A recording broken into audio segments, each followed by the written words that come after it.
to be on the same page.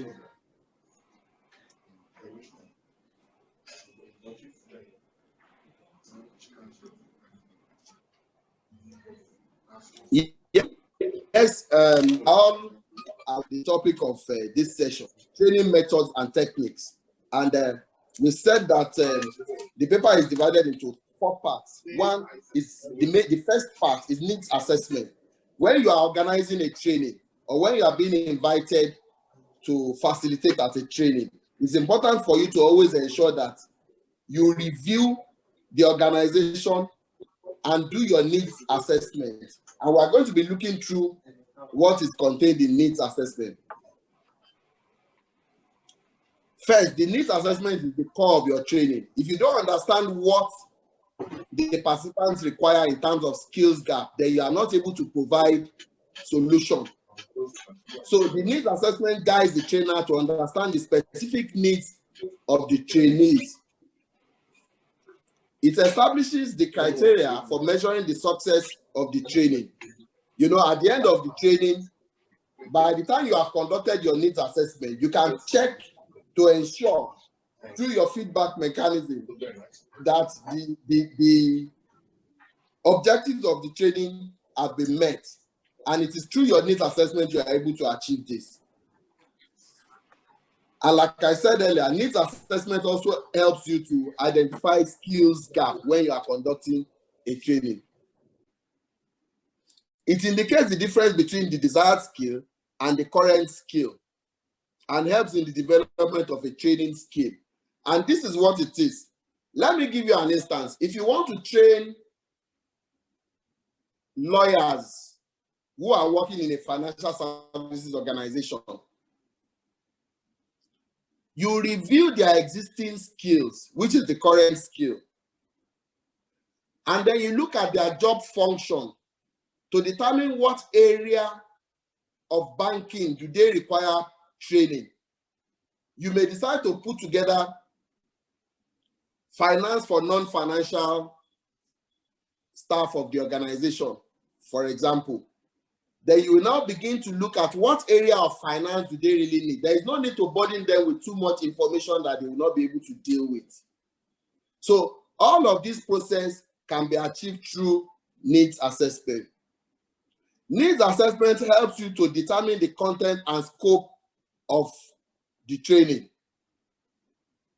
It helps you to also determine the desired outcomes for the training.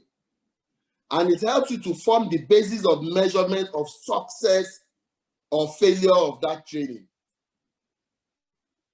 And finally, need assessment assists the trainer to gain management support. How does this happen?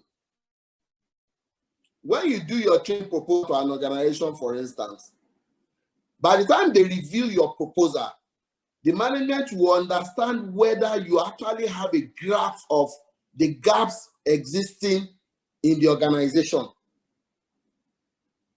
And if you do understand it, then the management will give you support to be able to secure the brief. And that takes us to learning objectives. And learning objectives can be done in 2 ways. You could do it before the training. Identify the objectives of the learning based on the needs assessment. You would have been given background information of the trainees. Learning objectives could even be done in the classroom before you start your training program or before you start the session. You could request for the participant to identify what their objectives for the training are. You list all these objectives, and at the end of the session, it will help you to be able to check and validate whether the participant actually learned in the process of the training. This takes us to the next section, which is training execution. And we say this is the real training exercise. We talked about understanding adult learning. And in doing this, we identify whether and pedagogical model of learning. Andragogical is basic adult learning, while pedagogical is leading children learning. And what are the differences between adult and children learning? For adult learning, the trainer leaves room because it is an assumption that the adults are not coming from point zero. They are not coming to the class empty-minded. Using this class as an example, we have an array of industry leaders who have been involved in the corporate governance in the process of their business. So they are not coming with an empty mind.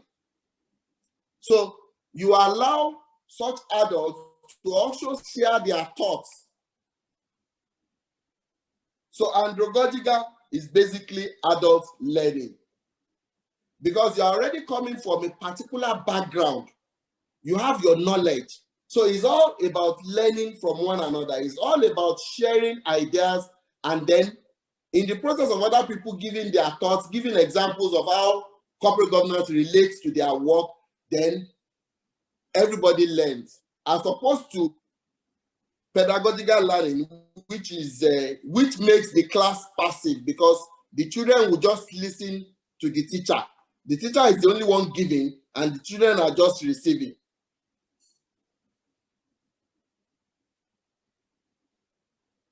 So then we also look at motivation for adult learning. We talked about self-esteem. Adults may desire self-esteem, and that will motivate such adults to learn. Desire for recognition.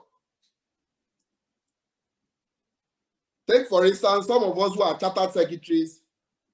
If you want to get to the highest level of the profession, which is fellow, then you do certain level of learning to give you that recognition as a fellow. So such desire for recognition does motivate adult learning. Some adult learners also have innate love for learning. And in the process of saying this, I said, learning is a continuous process. You just keep learning. I tell people the day you stop learning is as good as dead. Banking of 20 years ago is not the same banking they are doing today. So anybody who wants to continue to be in banking and be relevant will need to continue to sharpen his or her skills. And that's why an institute like ICSAN has given opportunity for continuous education, continuous learning, which is part of what we are doing today. The desire for the opportunity of self-actualization also motivates adult learning. Better quality of life is also a factor that motivates adult learning. Natural curiosity for learning is in a lot of adults. This motivates adult learning. Greater self-confidence. If you require self-confidence, if you are a lawyer and you want to be able to charge up and talk as a real professional, you want to be relevant, this can also be a motivation for you. And finally, self-fulfillment.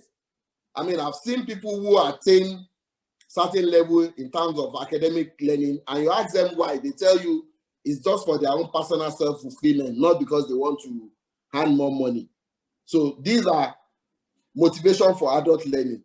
And the essence of putting this here is for us as trainers to recognize and understand the background of adult learner, to understand what actually motivates adults to learn, and to exhibit this in the process of training. And that now takes us to learning assessment, which was where we were before we got the complaints that some people did not get the paper. So we practical session again. Share the exercise again. Then I will read the instructions for the people who missed out so that all of us can be on the same page. IT, if you can hear me, please.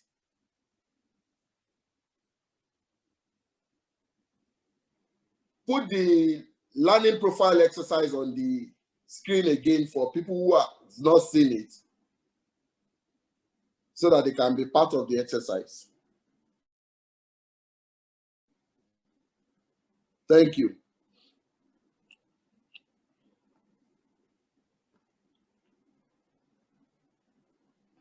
Some people are already putting up their results, but I think we should allow other people who have not done theirs to do it, so that we can all be on the same page.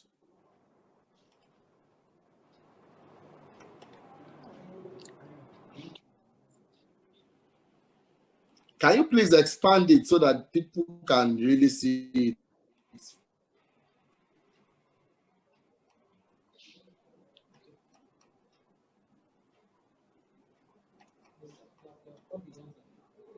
Thank you. Let me read the instruction again. For each of the numbered items,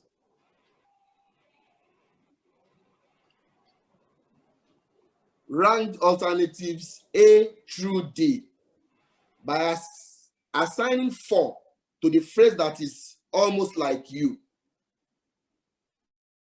Any phrase that best describes you exactly the way you think you are will be ranked number 4. 3 to the one that next describes you. Any phrase that describes you next will be 3. And then 2 to the next to that. And finally 1 to the end that least describes you. And we have about 12 phrases there. So if you can quickly go through these 12 phrases and then assign scores under the score sheet. The page of the score sheet is next with the typologies of learners. You have feelers, observer, thinker, and then doer.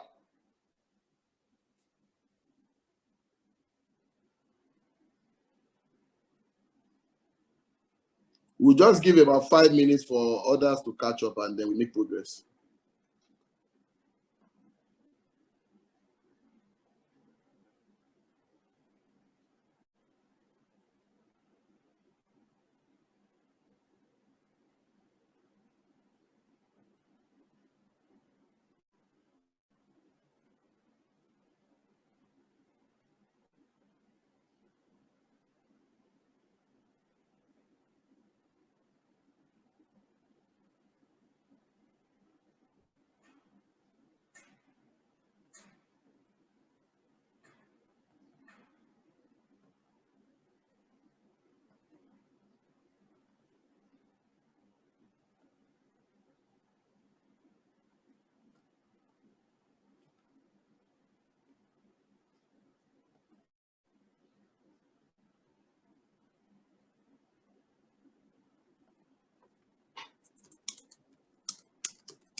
Okay, so I believe we've all done the exercise.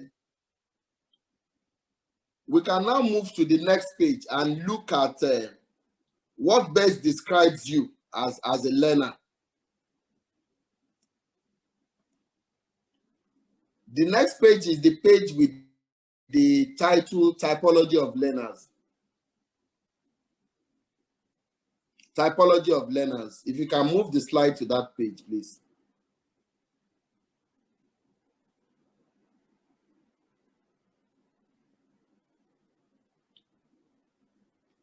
So let us look at fillers quickly. IT, I need to be sure that people are following me. Please confirm and let me know.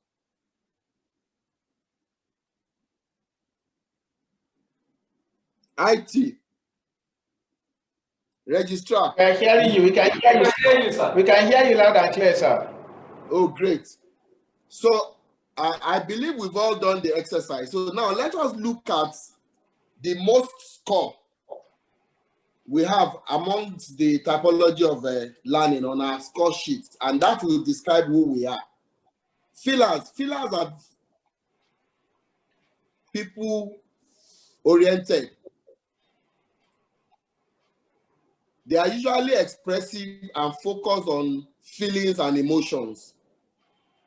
They enjoy affective learning and gravitate towards learning experiences that explore people's attitude and emotions.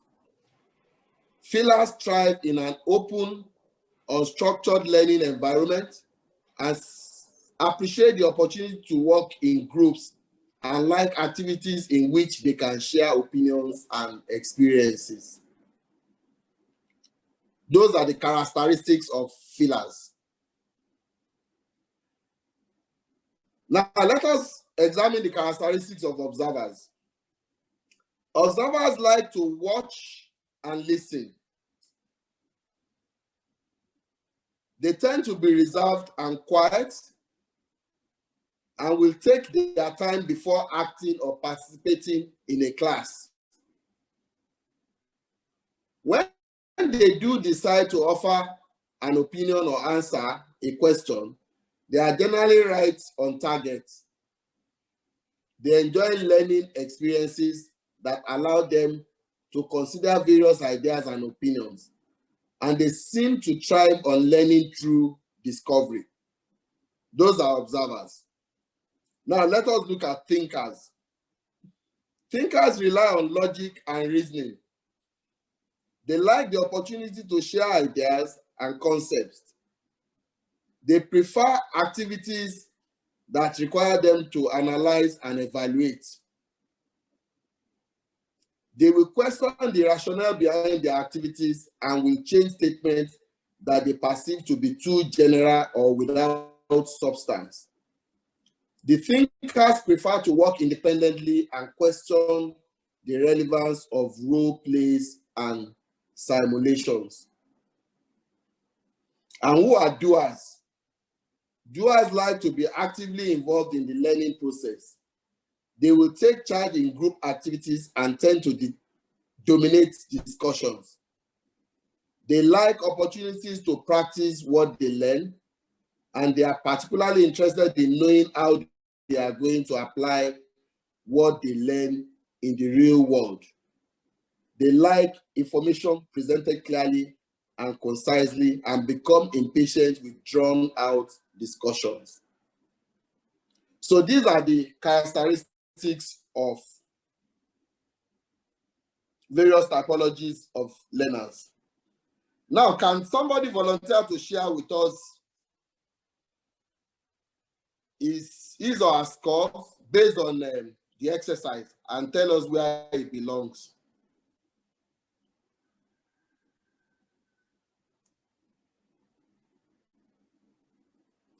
If nobody volunteers, I may have to call people by myself.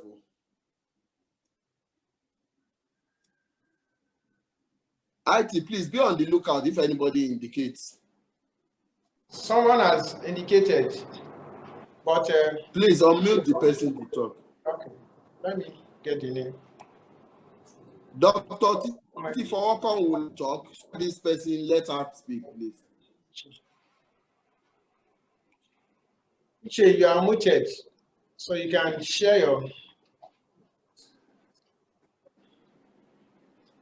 new team. Daniela, please, you can go ahead. Unmute yourself.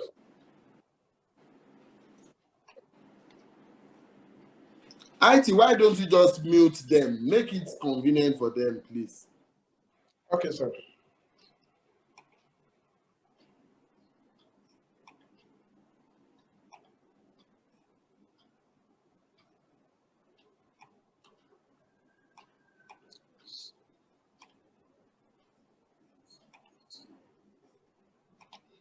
She's unmuted, please. You can go ahead. It's from my end now. Can Newton? Okay, then let's go to Dr. Foko. Okay, I'm unmuted. Thank you, sir. I'm a little bit confused because my numbers are close to each other. I'm sorry to. So I have filler 23, observer 24, thinker 37, and doer 36. Why are they so close to each other? Well, madam, it's a psychometric test, so there is no pass or fail in psychometric test. You are actually the one checking your kind of person. But what that suggests to me is that you have characteristics of all. You have characteristics of all of the typology of learning. But what you do is there must be one where you had higher score compared to the rest of them. And if you look through this properly, you will see certain relations. For instance, between feeler and thinker, there are quite a number of similarities. Oh, sorry, between observer and thinker, there are quite a number of similarities. So you look at the two closest, and that would help you to actually figure out where you belong to.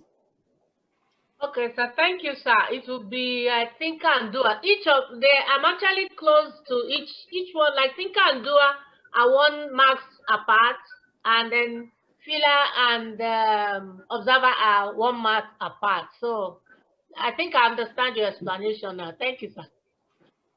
Okay, thank you very much. So I'll take just one more response and then we can move on because we are basically in the middle. We need to finish. Yes, I have a comment. Okay. I have a comment. I've been unmuted. Please go ahead. Okay. For me, I'm more of a thinker. This is Dr. Falk. I hope you can hear me. Yes, everyone can hear you. Yeah, I can hear you, madam. Okay. Yeah, I'm more of a thinker than observer or doer. I have a mix of both. I have 40% thinker, 26% observer, and 22% doer. And that's because of my orientation. There are some things that you have to do for you to be able to share. So you engage more in activity as a doer so that everybody can learn from that. But thinking through the analytical process puts me in the bracket of a thinker. But I'm less of a feeler. Now, like I said, this is a psychometric test. It's not a pass or fail kind of test. Now, the essence of this exercise is for us to actually identify the process of identifying when you are doing your needs assessment, to understand the background of your trainees and then to help you prepare in the process of training them. Let me also indicate here that it is not in all training programs that you have the opportunity to do this. But when you do, please use that opportunity. It's important for you to know the background of the people. For instance, if you are in a class that is full of thinkers and you are now applying dual technique, you may not be able to get the class. You may not be able to get the best out of such class. And what you can do sometimes, if you are invited to conduct or to facilitate a training, what I usually do is I request for the organization to give me the background. If it's an implant program, for instance, you want to know the level of the staff. I mean, if you are dealing with middle level managers, how you will approach them will be different from how you will approach your staff, line staff. If you are dealing with directors or top level executive, how you will approach them will be different from how you are going to approach middle level managers. We are still going to, in the course of this training, we will still see some other things that relate to what we are talking about. But the essence of that test is for us to understand how you do assessment for learning style.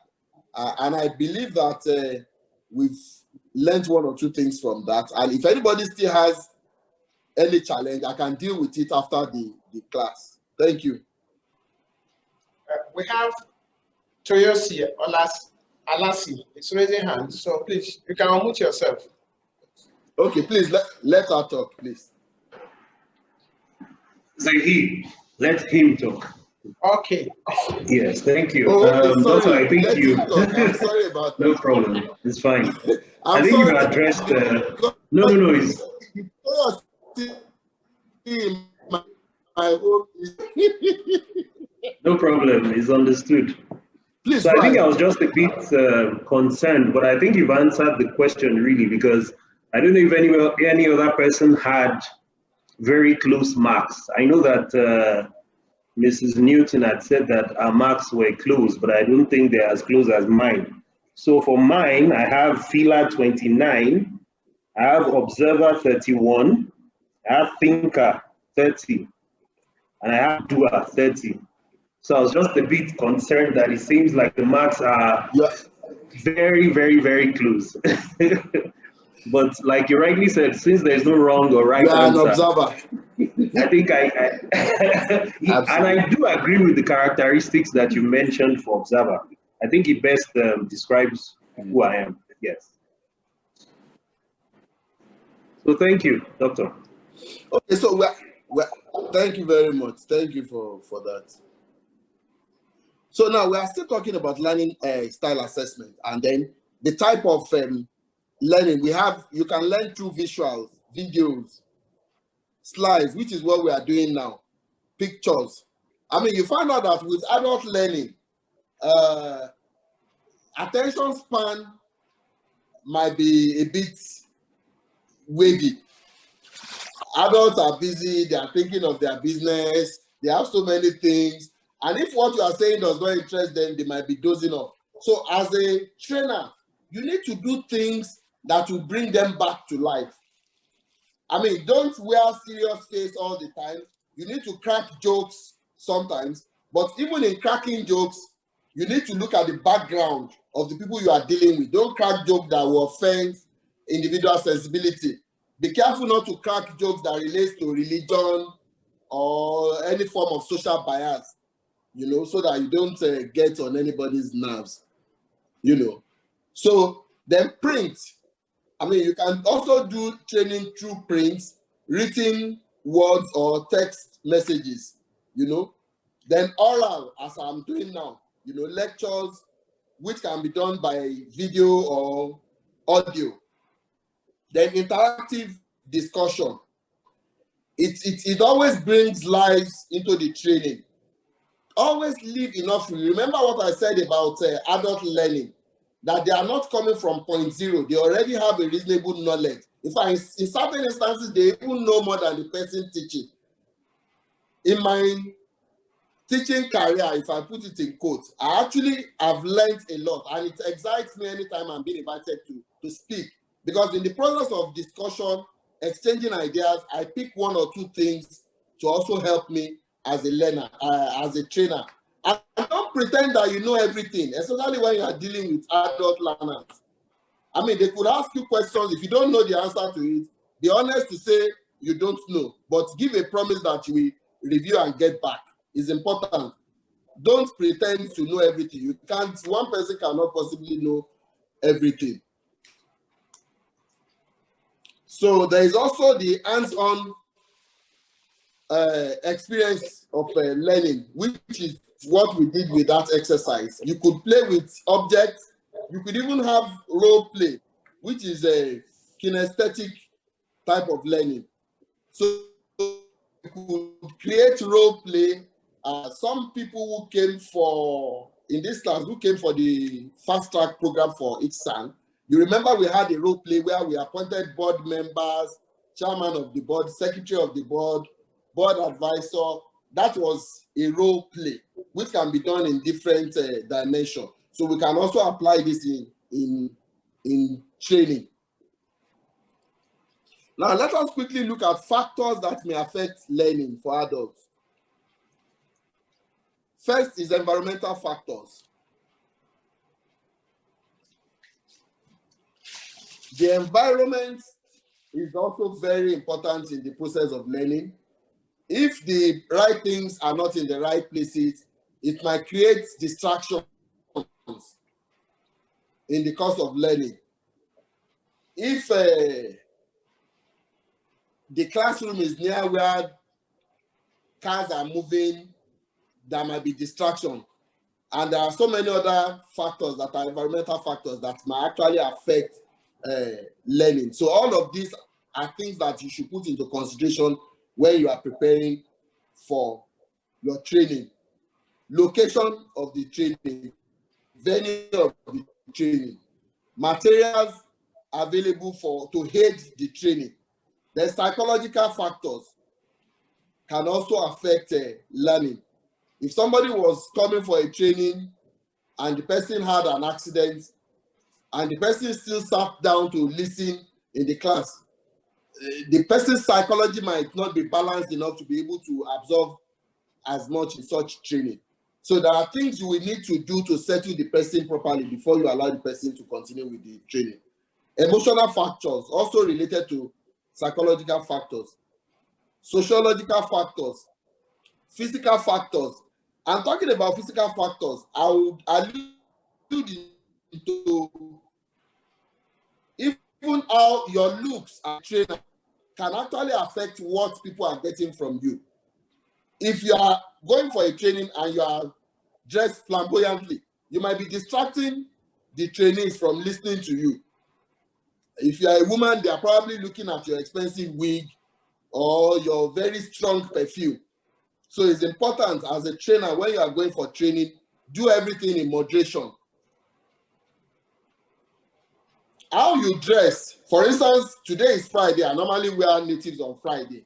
But with the consciousness that I was coming to train in this class, I decided to dress formally because it might create an impression in the mind of the trainees. So it's very important. You will not make any mistake if you are formally dressed for your training. Intellectual and experiential factors. Imagine having a trainer who does not even understand the subject that is being trained on. It's going to be a huge distraction to the class. Or when the class participants ask questions and the trainer is not able to answer all the questions, then it will send a wrong signal to the people being trained. Then age is also a factor. Age is also a factor. You know, they say that adults are easily distracted. So you need to also consider the age of the trainees when you are giving your training. If you need to slow down, somebody sent a message that I was running too fast. So I decided to go back and repeat some of the things I've done. So these are issues relating to age sometimes. So catching up might be difficult. I mean, even though we have our personal individual differences, but we should also recognize that age is a factor for learning. Then there's also cognitive overload. Regarding cognitive overload, you have adults who have traversed every area of life. When you talk about corporate world, they've been through thick and thin. They know virtually everything. And when they have information overload, it may affect how they are receiving more information from other people. They may have created a mindset. So no matter what it is that you say, how they receive it might not be very nice, in the sense that they think they know so much, so it's a problem. So this is also a factor that can actually affect adult learning. Now let us look at the characteristics of effective trainer. I hope we are still together. I want to be sure that everybody is with me. We are with you, sir. Okay, great. So we are looking at characteristics of effective trainer. Knowledge of the subject. You cannot be effective as a trainer if you don't have a good knowledge of the subject area. And when I say good knowledge, I mean in-depth knowledge of that subject area. Because the questions that the participant may ask you may not even relate to what you have come to deliver. So you need to be well read. Don't ever go for any training session without preparing. Prepare your mind for likely questions that may even come. And questions can come in different dimensions. You must always have experiential knowledge that you want to share with the trainees. You must be articulate. I mean, you should be able to talk and people will hear you very well. Even in choosing your words, choose the appropriate words. For instance, we are doing a formal training for chartered secretaries and directors. Don't begin to choose street words to talk to them. They can get easily irritated, and that may affect how they are even learning from you. Be empathetic, understand their situation, and relate with their situation. And as a trainer, you must also be very organized. How you put things together should be in proper order. We talked about your look, pose, how you present yourself. You know, there's this saying that how you present yourself is how people receive you. So you must be professionally dressed, even in your movement. I was in a class many years ago, and I had this Taiwanese who was my lecturer. And he was always so reluctant when he's writing things on the board. He doesn't want us to show us, he never wanted to show us his back view. And he said to us that in his culture, it is rude to show people your back view. I wonder how that kind of person will cope as a teacher, because you always have to show your back view. I mean, it was funny, but that's a cultural dimension to learning. Because he said to us that in his culture, it was rude to show people your backside. So he always tried to ensure that he didn't show us his backside. But how you present yourself, I mean, he was polite enough to let us understand why he did that, you know. So this is also very important, because you might be dealing with people of different background, cultural background, and certain things you do, you don't even know is offensive to them. So you have to be careful in your presentation. Your professional appearance is also very key.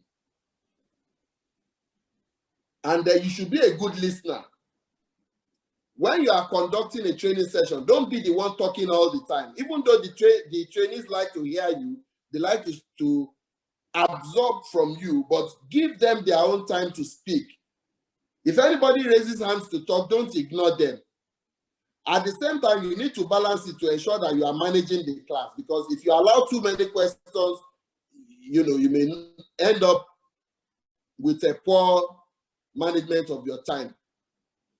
And as a trainer, you have to be patient. Everybody cannot learn at the same pace.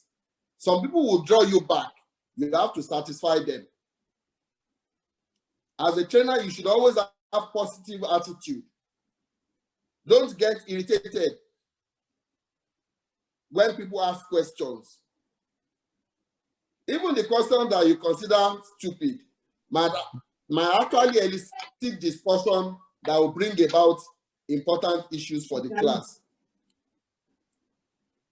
Be respectful, but don't be patronizing. People get irritated when you are patronizing them. So be respectful to your trainees without being patronizing. A trainer has to be emotionally stable. Don't get angry because of what somebody said in the class and you don't like. A trainer has to be participant-centered. All you are concerned is to ensure that the participants get the best out of the training. You will notice that when a gentleman said he didn't join the class because he had the internet issue, whether from our end or from his end, I had to go back to the very beginning. So you have to be participant-centered and ensure they get the best out of the training. You have to be objective. Say the truth, come what may. Say it the way it is, because the truth has no other color but the truth. And the trainer has to be confident. If you don't exude confidence, then there is a problem. it will be difficult for people to learn from you, because they are not able to trust whatever it is you are saying. And you must be honest. I've emphasized that a number of times. You must be honest and open with your views. A trainer should have the ability to relate at all levels,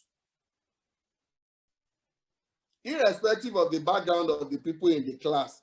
If you are a Yoruba-speaking trainer, for instance, if don't say because some people are from another divide, you are not going to relate with them. You have to be able to relate with everybody, irrespective of religious background or cultural background or level at work.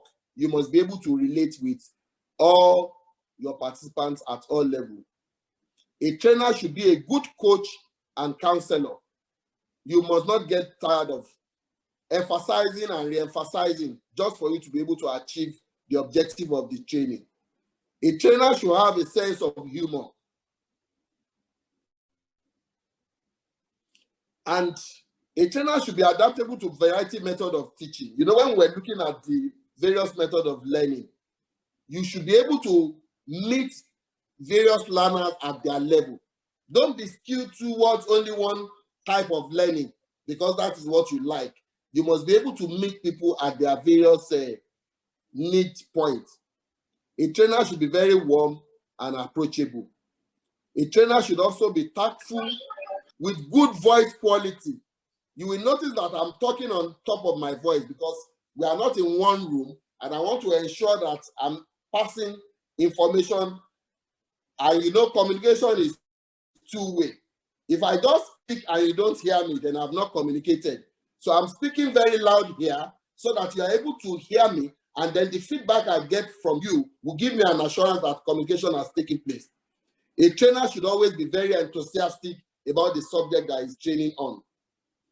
A trainer should also apply innovation in the way he does his or her training. I mean, don't just be traditional about the way you do your training. Think out of the box. Bring new ideas, new innovation that will excite your participants and make the class lively. And a trainer should always have the ability to relate the subject of the training to the situation of participants. Take, for example, if everybody in this class are from the manufacturing industry, and I keep giving an example from banking industry, it will be wobbly. You won't really understand the essence of the training. So it's important for you to understand the background of the participant, and that will help you to identify what kind of instances or situations you want to relate to the subject of the training for them to get the best out of the training. Now we go to feedback mechanism. This is the point where we call it Q&A sometimes. Now, before you begin to ask questions when you are conducting your training, it's always good to set the ground rules. I mean, if you look at time and you are managing time, you could come up and say, I'm only able to take 3 questions, but every other question can come, you will deal with it one-on-one with the person asking the question. So set your ground rules. I mean, depending on the situation, that will determine what you need to put together as your ground rule. You may say, ask all your questions, we'll put them down, we'll deal with them at the end of all the questions. Or you may decide that to validate what they have taken away from you as a trainer, you may decide that as individuals are asking questions, people should be nominated to answer the questions or volunteer themselves to answer such questions. Whichever way you choose to set your ground rule, it's important to set ground rules. And when you are answering questions, make sure you cover all parts of the room. Don't be focused on only one part of the room. You know, I've seen situations where people will say, oh, you didn't look my direction. It will appear that some people will be prejudiced in such situation. So when their hands to ask questions, look at all parts of the rooms and make sure you cover all parts of the rooms. And in answering questions, don't bluff. Don't do what my people will call ITK, I too know. To the best of your knowledge, to the best of your ability, answer the question. Any question you are not able to answer, be honest about it. Let them know you are not able to answer. There's no law that says as a trainer, you must know everything. And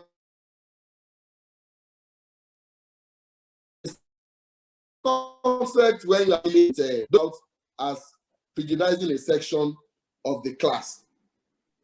And that's why even when you are giving an example, you have to be tactful, be sensitive.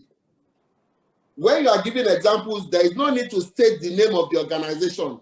For instance, if you are describing a live situation, I mean, oftentimes when I do training, I cite instances of clients that we have done one job or the other for. But there is no need for you to state the organization or say things that will quickly relate to such organization that the people in your class will know what organization you are talking about.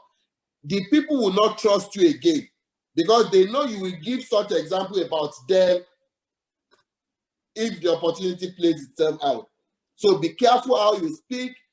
You know, there is no how you will relate things without mentioning some of the things you've done for one client or the other, but there is no need to mention the client or say anything that will indicate easily that this is the client you are talking about.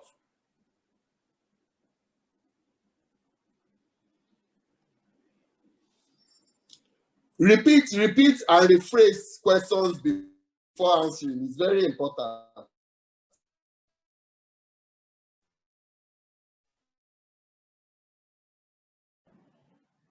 And don't follow you have, because sometimes the question that the participant has asked you, you may not even have direct answer to it. So if you have said you have asked a very good question, and your answer is not good enough for the question, then it becomes a challenge. So let's avoid falling victim of you have asked a very good question. As a trainer, it's always good for you to rephrase and repeat the question to suit how you want to answer the question. Otherwise, you might have a participant in the class who just wants to embarrass you. And then the power of eye contact is very important in training. Always make eye contact when people are asking questions. It gives them confidence that you are following what they are saying. And like I said earlier, respect participants, but don't patronize them. And respond to their concerns as well.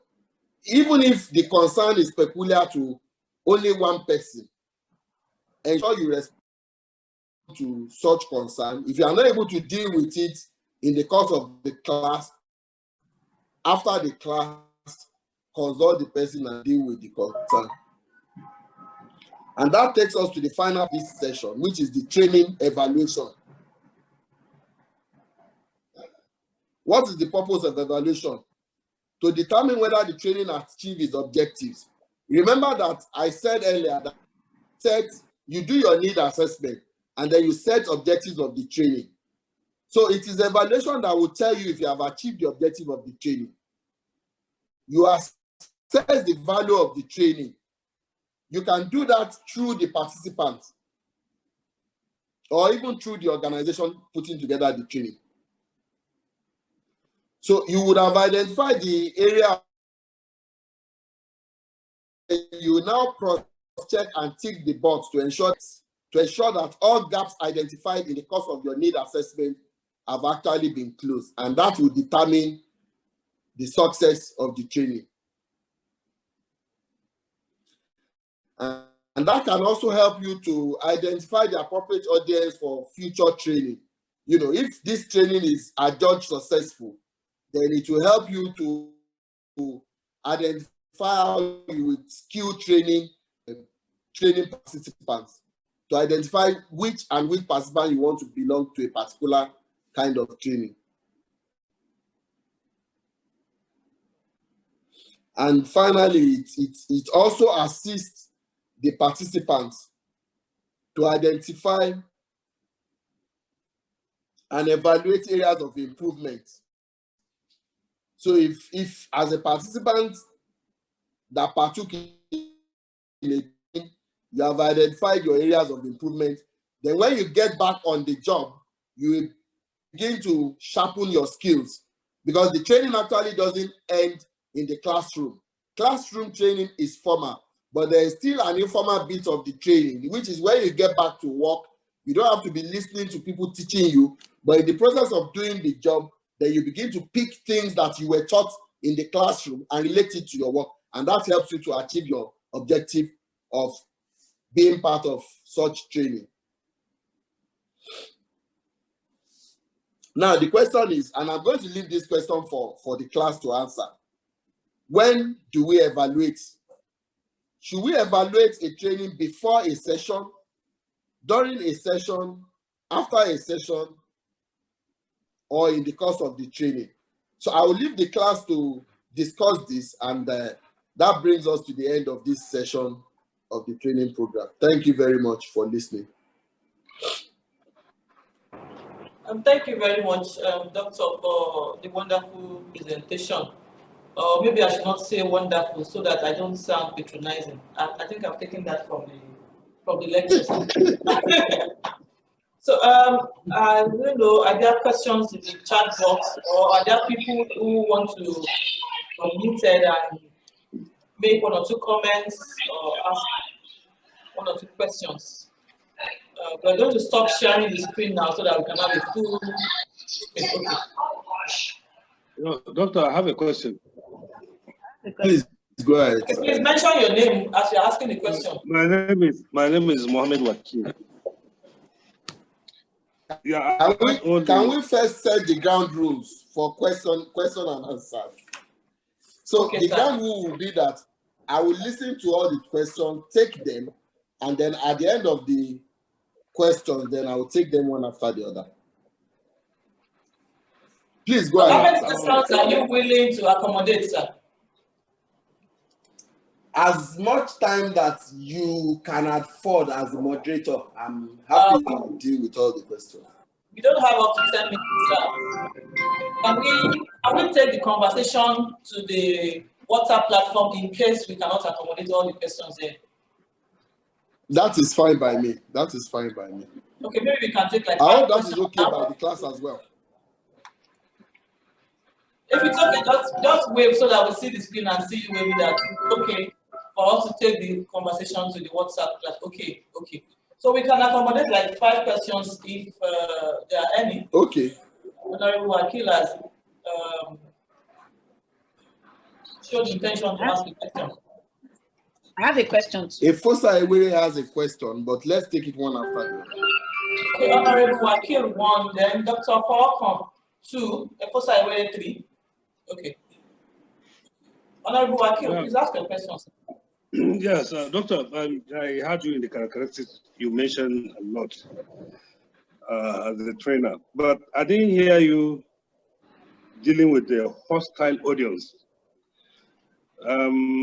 For example, I'm taking a cue from like a lawyer's, you know, when a witness is hostile in the dock, I'm sure as a lawyer, you know, you have to use a tactics and device to make them to, you know, answer what you are looking from them. So, as it mean I'm training and I found out that the audience are very hostile. Don't I use the normal, you know, use the stick, more like a carrot and stick to handle the audience, or I should just be diplomatic as all the characteristics that you have already mentioned? I no matter how, I have to make sure that I have to, you know, flow with what you just taught us now. So I just want to know, because I didn't say anything like when you are dealing with like a okay, thank you very much. Go ahead. That was it. Thank you very much. Let's take the second question. I'm not going to tell you it was a good question. You know what? You know what? I said I'm not going to tell you it was a good question. Okay. Okay. Well, if it's a bad question, let's hear. Doctor, in the course of wrap up, we close with the question on when should we evaluate a session. I want to start from there before I go to my question.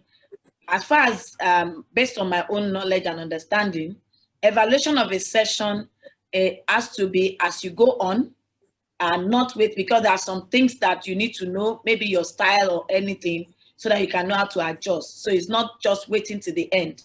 That's my own view about that.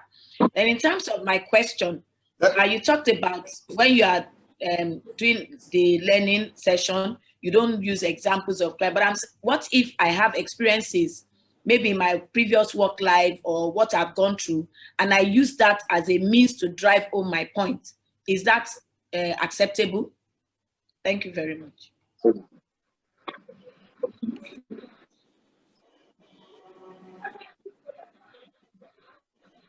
Okay, any other question? Good afternoon. Sorry, good morning, doctor.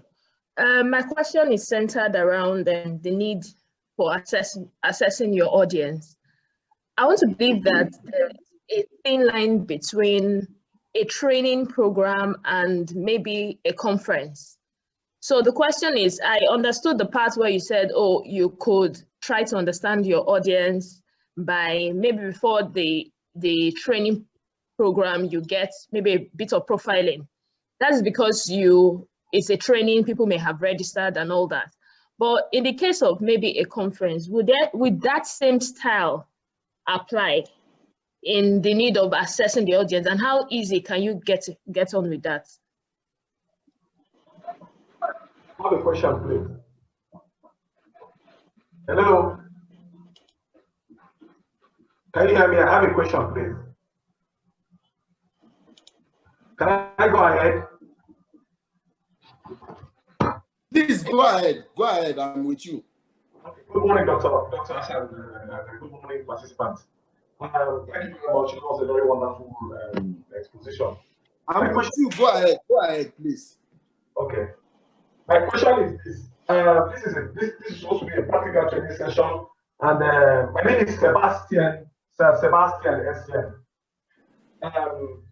I've gone through your talk and all that. I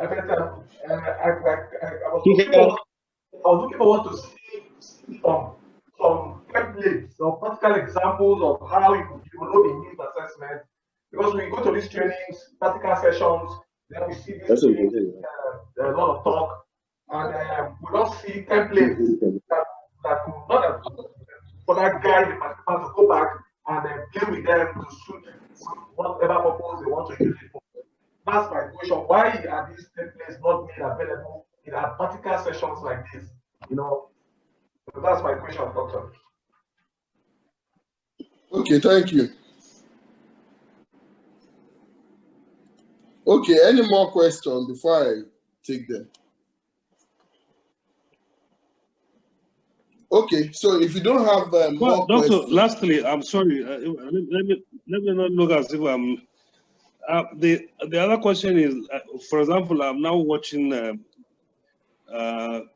You guys are recording this session. Can we now say that this is also another problem that where students may not express themselves because you are recording this session? Don't you also think that this is also one of the things that maybe students, especially when you are maybe training and then there's a video recording, some people may not be comfortable to start some questions or either to participate, comments, so that they should not be on record. Can you talk something about this also? Okay. Thank you very much. First, let me start with the response of the person. Doctor, there's a question from the chat room that says, is evaluation of a section not expected to provide feedback? That's from the chat room, sir. Thank you. Okay.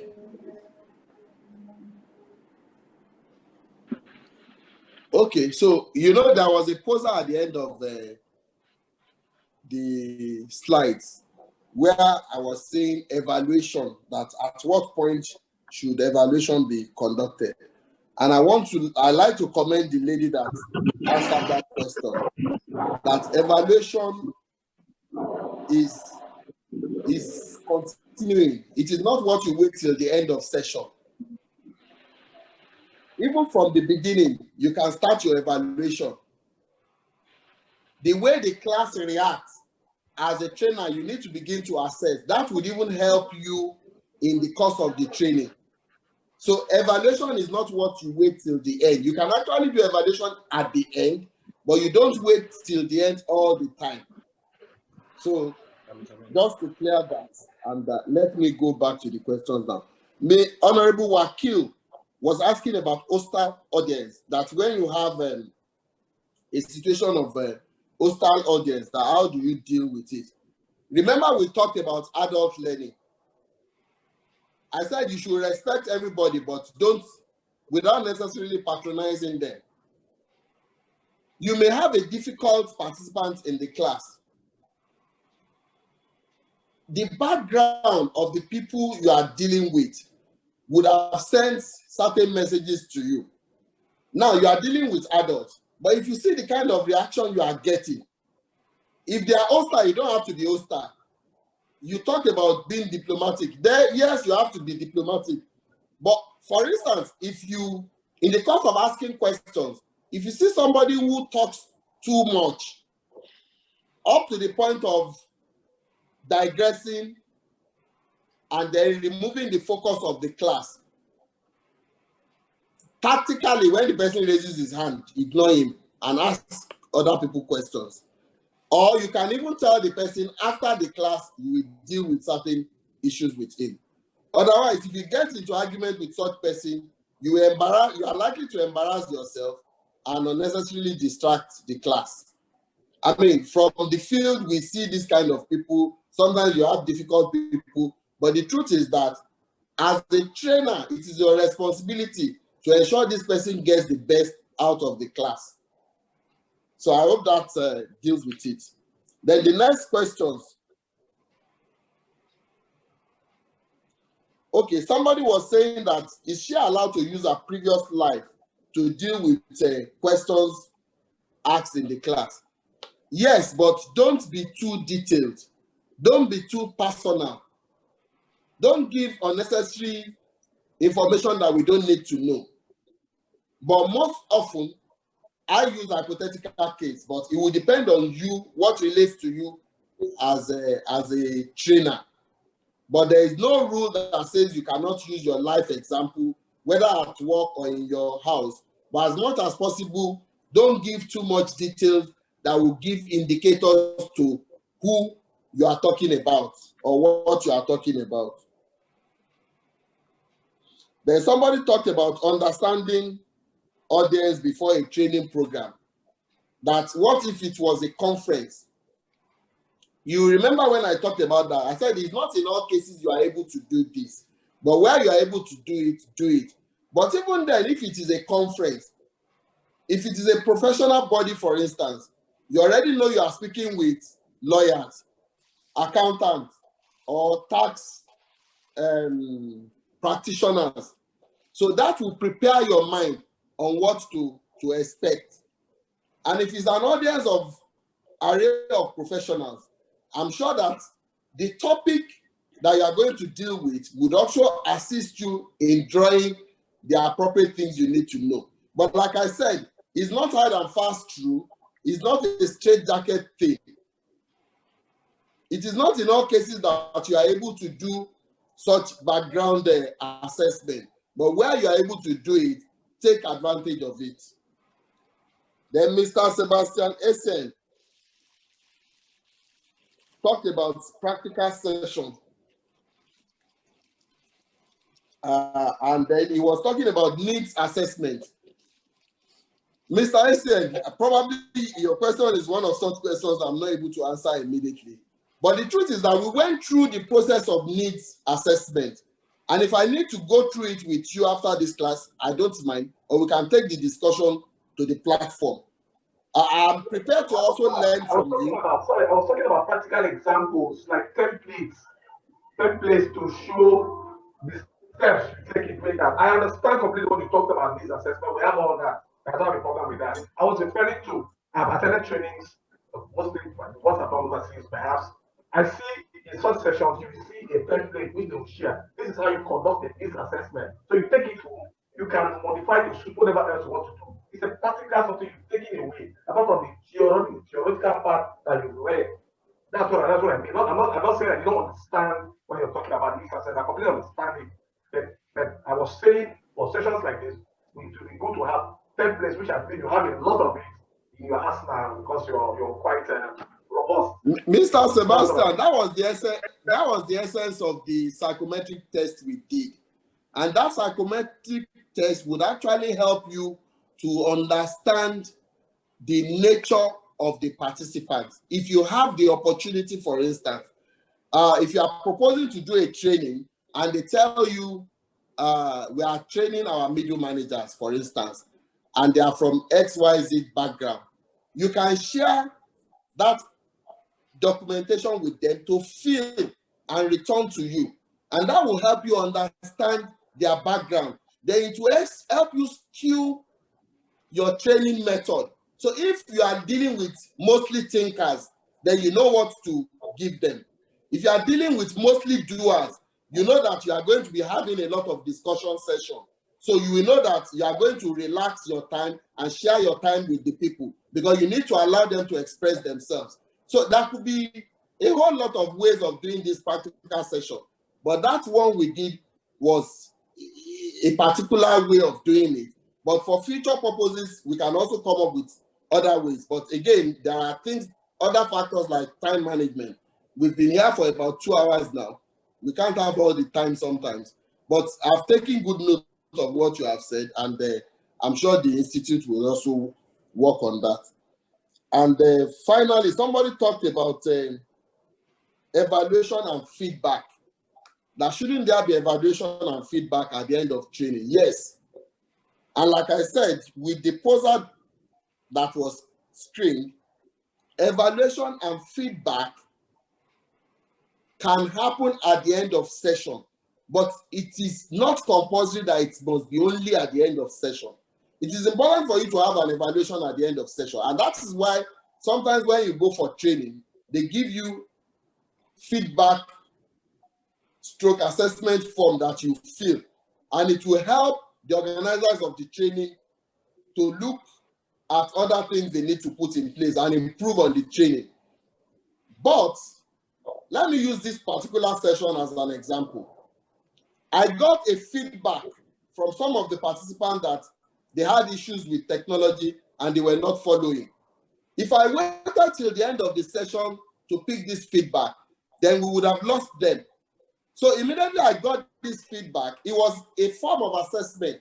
I did an assessment at that point, mental assessment, and I realized that a number of the participants were not following. So I had to go back to start from the beginning to ensure that all the participants are on the same page. So it's a mechanism of feedback that you use. But you can do feedback at the end of session. There are different degrees of feedback. But the point we are making here is that you don't wait till the end before you conduct your feedback. You can do mental feedback and assessment evaluation on your head, but at the end of session, you can then do comprehensive feedback. And all of this put together will then assist you as a trainer to sharpen your skill and even to ensure that you improve, because everything, each time I train, there is always an improvement. It's a continuous process. And like we always say in corporate governance, it is not a destination. It is a journey. You keep learning and you keep improving. Thank you very much.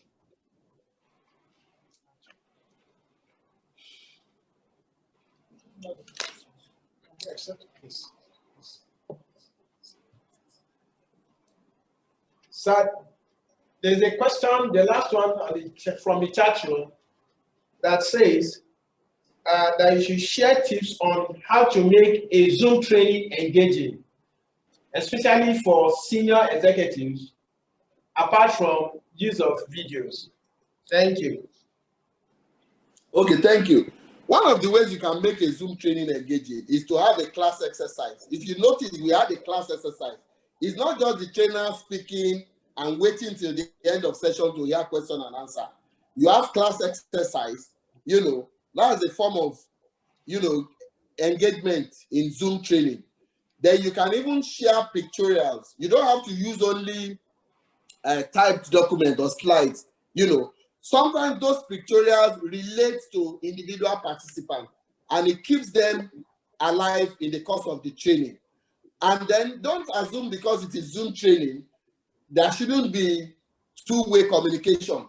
You listen to people, you allow them to ask their questions just like we are doing right now, and you allow people to express their views and give their opinion on issues. So those are the ways you can make a Zoom training engaging. And of course, you ensure that all the materials and teaching aids are in good order. Make sure your internet is perfect at all points in time. If need be, you can have 2 devices like I have right now. I have 2 devices, and I have 2, in fact, I have 3 actually. I have 3 internet operating, and all of them logged onto my system. So if one fails, the other one picks up, and we are not losing one another. So that way, Zoom training can actually be like a normal physical training and be very engaging. Thank you.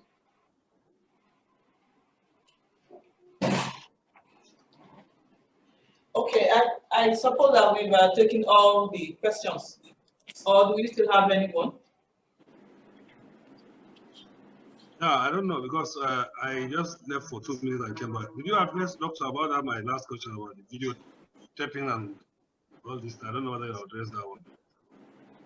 About what, sir? Come again, sir. What did you? I gave an example. I said, for example, this training you are recording. Oh, sorry, I missed that out. You are right. Yes, I would have preferred to leave the institute, the registrar to answer that question. But let me just mention that sometimes we use the recording for training purposes, but the registrar can respond to that. But I'm aware that recordings are made for training purposes sometimes. Yeah, I'm sorry. Before she responds, the reason why I asked that question is there's a training I attend, and a part of the training they say that it's not. In fact, it's a Zoom training actually. They say it is not allowed. That's why we are being trained to watch whether it's recording or not. In any Zoom conference or training, you watch by the left side hand, you find out whether it's recording or not. And it is always good that when you are doing a conference like this, you don't record it. If you want to record it, you inform your audience. So now the question is, if for example, like me, that I've got that training, maybe it's okay, but some may not be free enough to express themselves in a training. So how are you going to handle such kind of things? And that's why the question. It's not something technical actually. It's just a mere clarification. To be honest, I will answer the question now. But to be honest, I've not encountered this kind of situation.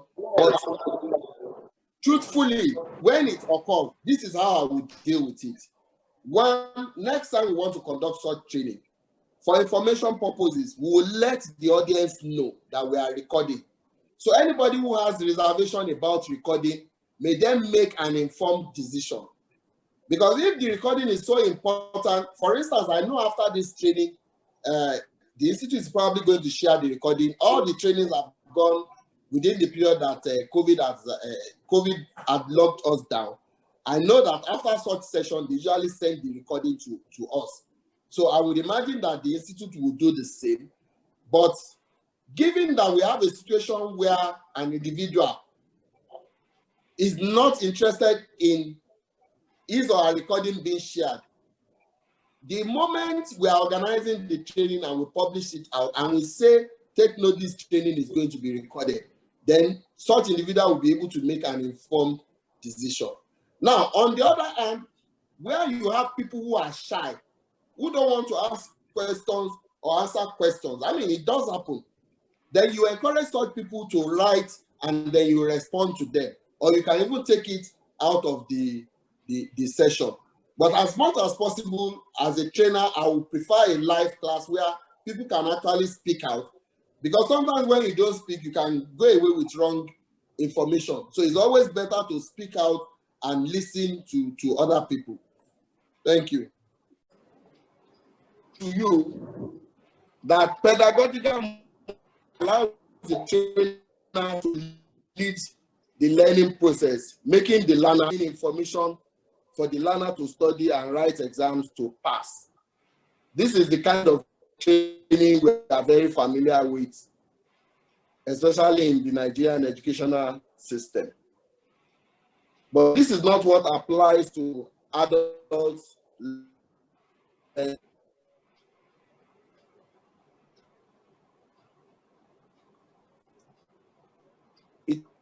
It is assumed that adults already have experience that they can relate to the process.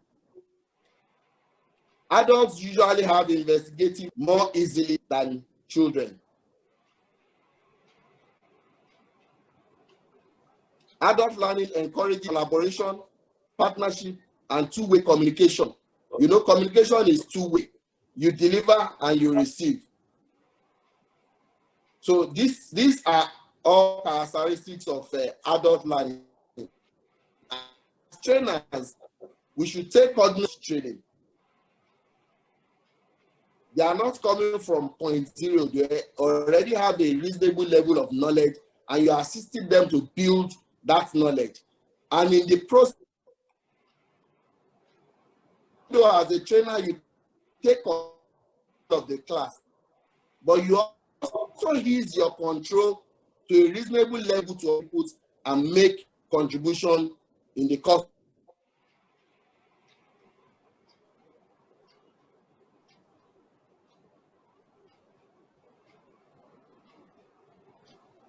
Now,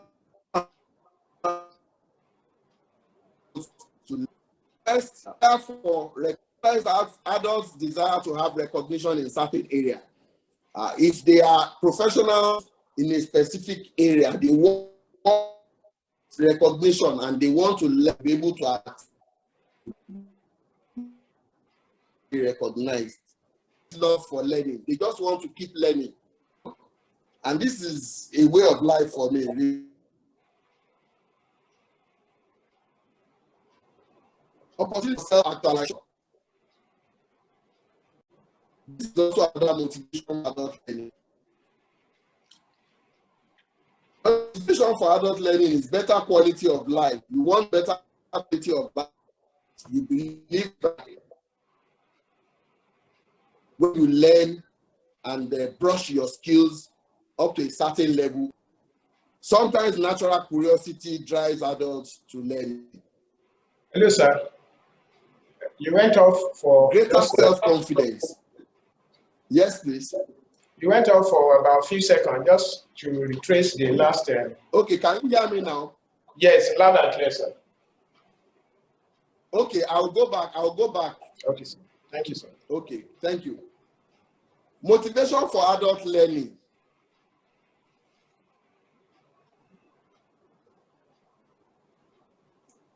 I'm going to list the desire for recognition, innate love for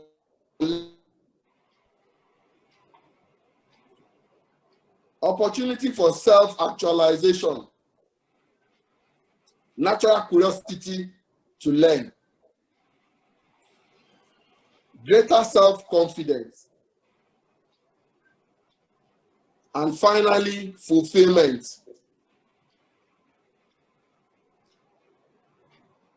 The major drivers of adult learning. They are the major motivators for adults to learn. Sometimes you want, for self-esteem, you just want to learn so that when you are amongst your colleagues in a particular field of profession, you are able to speak and you want to ensure that what you are saying is right at all times. Sometimes adults just have desire for self-recognition, or you may just have innate love for learning. And I take it that learning is a continuous process. You can never finish learning.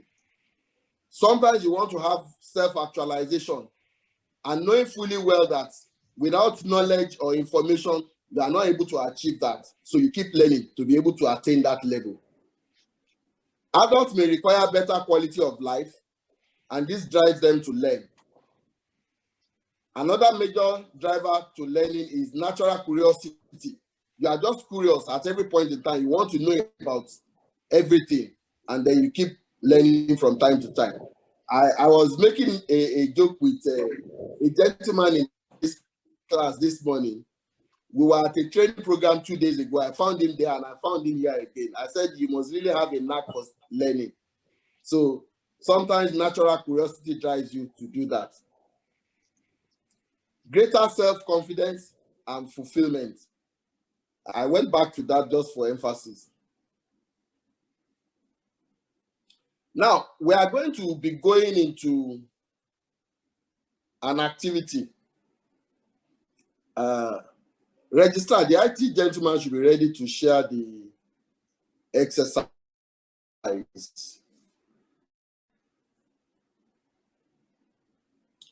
So this is about learning style assessment. Before continuing a training program, you may require to do learning style assessment. So we'll go into that activity now.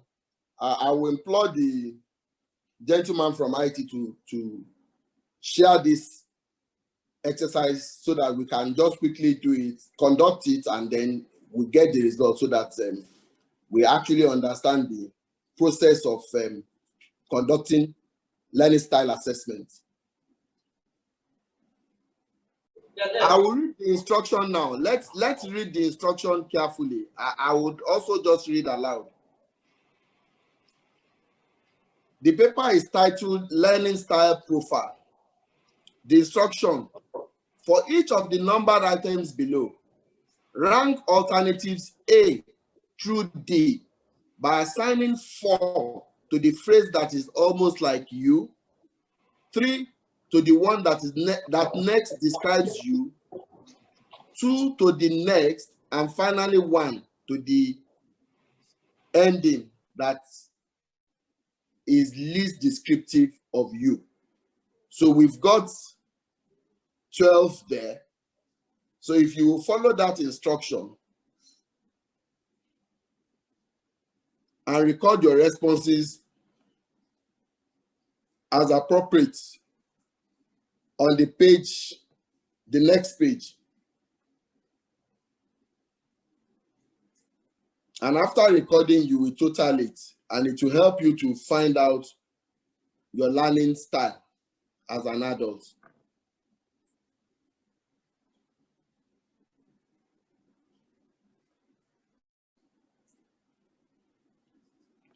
We'll give just about 5 minutes for this exercise, or 10 minutes.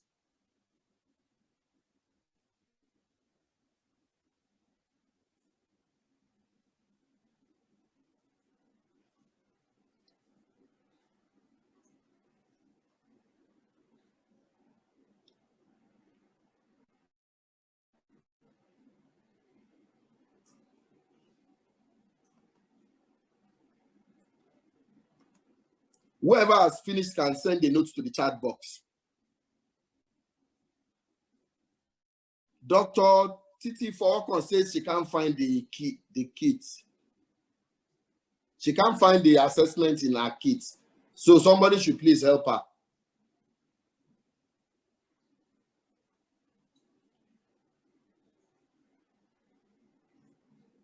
IT, can you project the exercise on the screen? Somebody just asked that it would be more convenient to do that. If you can, please. Okay, sir. Good morning, sir. Good morning, sir. Okay, I'll share the slide now. Okay. I hope I have the... Yes, you can share.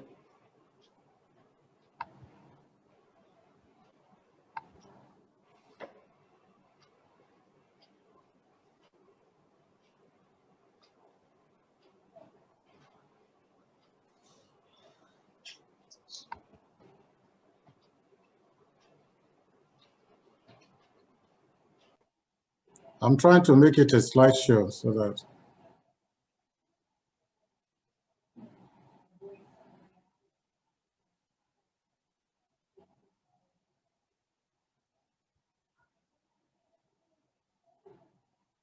Okay, good morning again.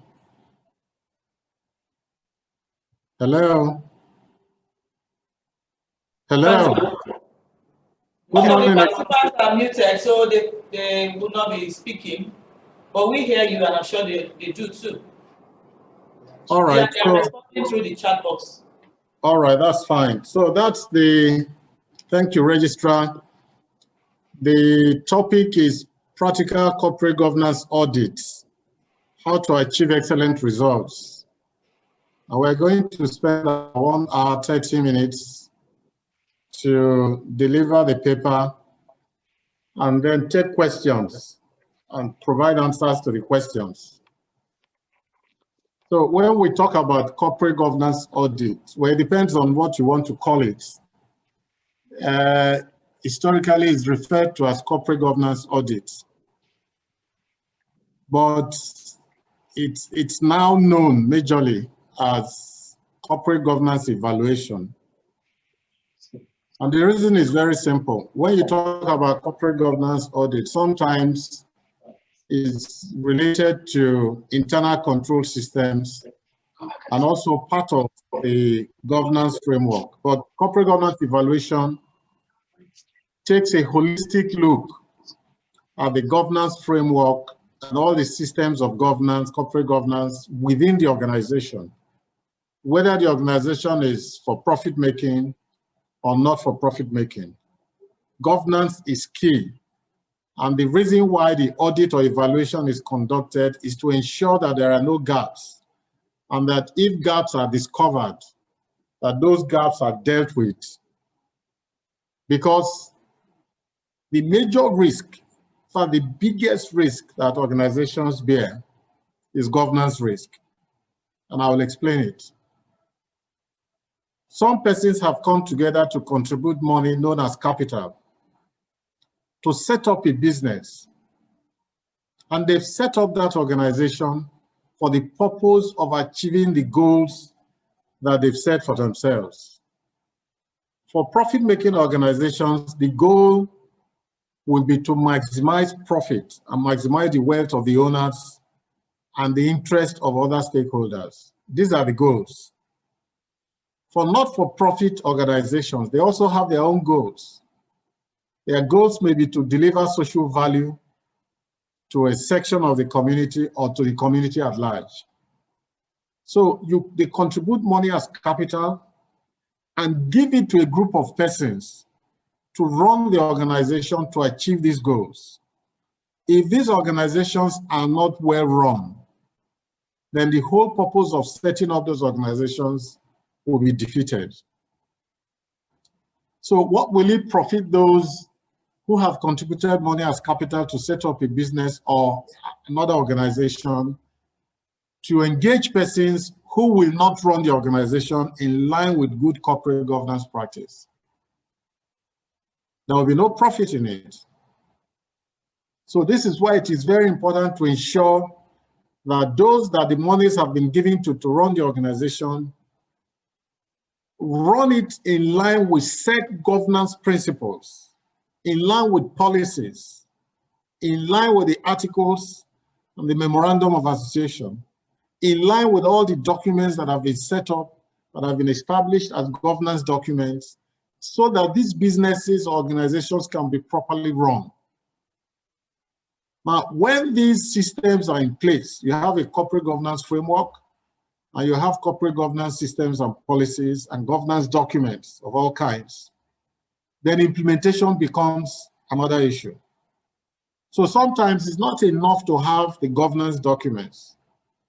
It is sufficient to insist that the governance documents are implemented to the letter. Because the whole essence of having these documents in place and the structures in place is to ensure that the organization runs very well and that the major goals for which the organization has been set up are achieved. So governance audit or governance evaluation comes in and enables us to determine whether, first of all, these governance documents, whether they are in place, whether the structures that are supposed to be in place are in place, and then to begin to talk about if they are in place, whether they are running properly and effectively. So that's the whole essence of corporate governance audit. And the audit or evaluation must be done in line with prescribed processes and in relation to the provisions of corporate governance codes and international best practices. For instance, you cannot conduct a very good corporate governance evaluation or audit without making references to provisions of codes, best practices as to what should be done regarding governance, and then the documents that you have in place, like the board charter, the various policies, the minutes, and all that. So it's important for us to ensure that we understand what we mean by governance first. So we're starting by looking at what we mean by governance. Governance means to make sure things are run well. That's the basic meaning of governance, to make sure that things are run well. And I've talked about the fact that it also relates to how people choose to collectively organize themselves to manage organizations, share power and responsibilities, decide for themselves what kind of organization they want for their future, and implement those decisions. So it involves processes, structures, traditions, and rules for running the organizations, and these rules must be in place for those who are running the organizations to be able to make references to the rules and ensure that they stick to the rules. So governance helps us to ensure that resources that are available in terms of money, in terms of people, in terms of natural resources, in terms of cultural resources, are properly managed. They also help us to ensure that rules, policies, and laws that are created are enforced, and that essential programs and services are prioritized and delivered with a view to achieving the goals for which the organization has been set up. And governance also enables us to see that the organization is effectively run. So in order for us to be confident that governance or effective governance is in place, there are basic conditions. One is that there must be governing institutions, there must be leadership, effective leadership, exemplified by an effective board. There must be genuine decision-making power.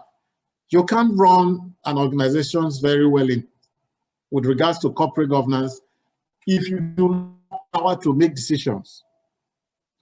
There has to be capacity. You must have the capacity to deliver, to exploit resources to deliver. You must have the resources that you need to be able to deliver. You must be accountable. There has to be accountability. And there has to be participative governance. It's not governance by one person. It has to be participative. These are basic conditions for governance to thrive. So what is corporate governance? The Cadre Committee in 1992 defined corporate governance as a system by which companies are directed and controlled. In Malaysia, and this is the definition that I love a lot, the Finance Committee report on corporate governance defined corporate governance as the process and structure used to direct and manage the business of a company towards enhancing business prosperity and accountability, with the ultimate objective of realizing long-term shareholder value while taking into account the interest of other stakeholders. This is a very beautiful definition, and it captures the entire thing about governance that relates to balancing interest, balancing the interest of the various stakeholders. Who are the stakeholders? The shareholders, the employees, the creditors, who are the providers of credit or finance, the community, the society. These are the different stakeholders. So we need in governance, in corporate governance, to balance these different interests. That's basically what we do with regards to running businesses. in line with corporate governance principles, balance the interest of the owners, the shareholders, make profit and pay them dividends, and grow the wealth of the owners. For employees who are stakeholders as well, pay them good salaries, have very good conditions of service so that they can deliver on their mandate. Creditors, they've given us money to run the business in line with corporate governance. Make sure that we run the business well to be able to pay the money we have borrowed. For the society that has provided the enabling environment, run our businesses very well so that we don't damage the environment, so that we can encourage the society to continue to support us. All right, so this is about balancing the interests of the various stakeholders. And then the red flags that we should be looking at. I'm just doing introductions now. The red flags for governance, where you find that governance is a problem. And these red flags must be noted by those who are going to evaluate corporate governance or carry out a corporate governance audit. Where a board is dysfunctional is a red flag for those that are going to evaluate the corporate governance system of an organization. Where you have a domineering CEO, it's a red flag. Where you have an insufficient active board involvement, where, for instance, the MD takes almost all the decisions, or the MD and the chairman or the chairman, insufficient active board involvement, it tells you that there's a problem with governance or corporate governance in this organization. Insufficient personal accountability at the board level.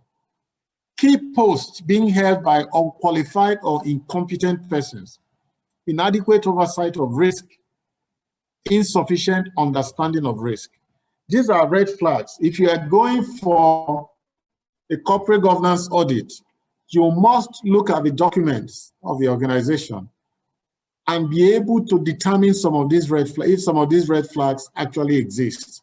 Sometimes it's very difficult for you at the beginning to discover them, but as you begin to review governance documents, you should begin to note red flags, all right? Because at the end of the day, when you zero in on the corporate governance audit, you need to beam searchlights on the red flags. And this is why it is very important for you at the beginning to determine where there are red flags. You may not be able to determine all the red flags at the beginning, but as you go along in the audit process, you will be able to identify some of these red flags, and then you beam heavy searchlights on the red flags. Some of the red flags include internal conflicts, poor performance, lack of voice and participation by members, a corrupt leadership, confusion about different roles and responsibilities of persons, ill-informed decision-making processes, bad management of resources,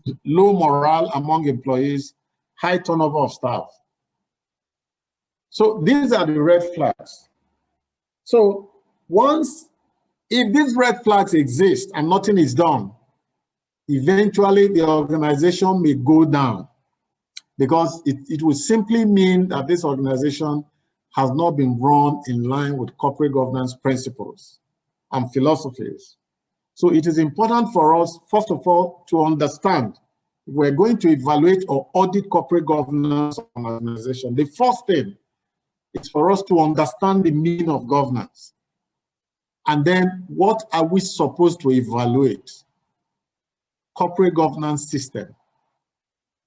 Are there red flags? We'll begin to identify the red flags. Are there red flags? If there are red flags, you know the red flags. And then, but in any case, the overriding question is, why do we evaluate governance? Why do we carry out corporate governance audit? We need to understand corporate governance for us to be able to answer this question of why do we evaluate or audit corporate governance. And what I've tried to do in the last few minutes was to talk about governance, for us to understand and appreciate corporate governance, and then understand and appreciate when there are problems, red flags with corporate governance. All right, it is because of the issues of red flags and gaps in corporate governance that the different corporate governance codes have prescribed corporate governance evaluation on a yearly basis. So why do we evaluate? Why should we evaluate? Corporate governance audit or evaluation helps us to remind executives and the board to be accountable to shareholders and other stakeholders. It helps to improve the quality of your work, the governance system, and actual services that are delivered to the organization. Just a minute. I'm delivering a lecture, I'll call you back. I'm delivering a lecture, I'll call you back. All right, it also helps us to strengthen our decision-making processes. It prompts us to develop more effective governance policies and rules. It helps us to identify and update out-of-date procedures and policies. It informs everyone about our governance situation within the organization. It enables us to cope with unexpected crises and changes, and it helps us to keep in track to achieve the goals for which the organization has been set up. So these are the reasons, these are the benefits, these are the reasons why it is necessary for us to undertake corporate governance audits. You know, it's when a corporate governance audit is on that some executives will realize that there are issues in the organization's corporate governance system. That is when they will realize that there are issues regarding the delivery of their responsibilities. That is when they will discover that some policies of the organization have become out of date and that they do not even have some policies. So these are the benefits, these are the things that a typical corporate governance evaluation will give us. And if you look at the Nigerian Corporate Governance Code 2018, it makes a provision for corporate governance audit, which is corporate governance evaluation. Principle 15 says, institutionalizing a system for evaluating the company's corporate governance practices ensures that its governance standards and processes are adequate and effective. That if you have a system for evaluating a company's corporate governance practices, it will ensure that your governance standards and practices and processes are adequate and effective. So there's no gainsaying the fact that corporate governance audit is necessary for us to ensure that our governance standards, our practices and processes are adequate and effective. If it's effective, we're not likely to be able to deliver on the mandates that has been given to us as managers and directors. So the board must ensure that there's an annual corporate governance evaluation. That's what the code says, that it is carried out, whether it is carried out by an independent evaluator or corporate governance auditor, or internally by some persons within the organization, for instance, the company secretary. It's important for us to ensure that corporate governance evaluation is carried out every year. And of course, the Corporate Governance Code 2018 says at least once in 3 years, an independent evaluator must undertake their corporate governance audit or evaluation. So the in-house person can do it for 2 years. For the 3rd year, an independent evaluator must be invited to do it. For some organizations, they use independent evaluators yearly. And this is what I will recommend, because sometimes you find that the house person is not as assertive as the independent evaluator, all right, because of systems of culture and the ways that they behave within the organization, all right? So because once you are through with the corporate governance audit, there has to be a presentation. And you can imagine an in-house person presenting to a board that he or she is responsible to. You know, the issue of being assertive may be an issue. So it's important for us to ensure, and this is what I recommend all the time, that the issue should not be about cost. It should be about value that an independent evaluator will deliver to the organization.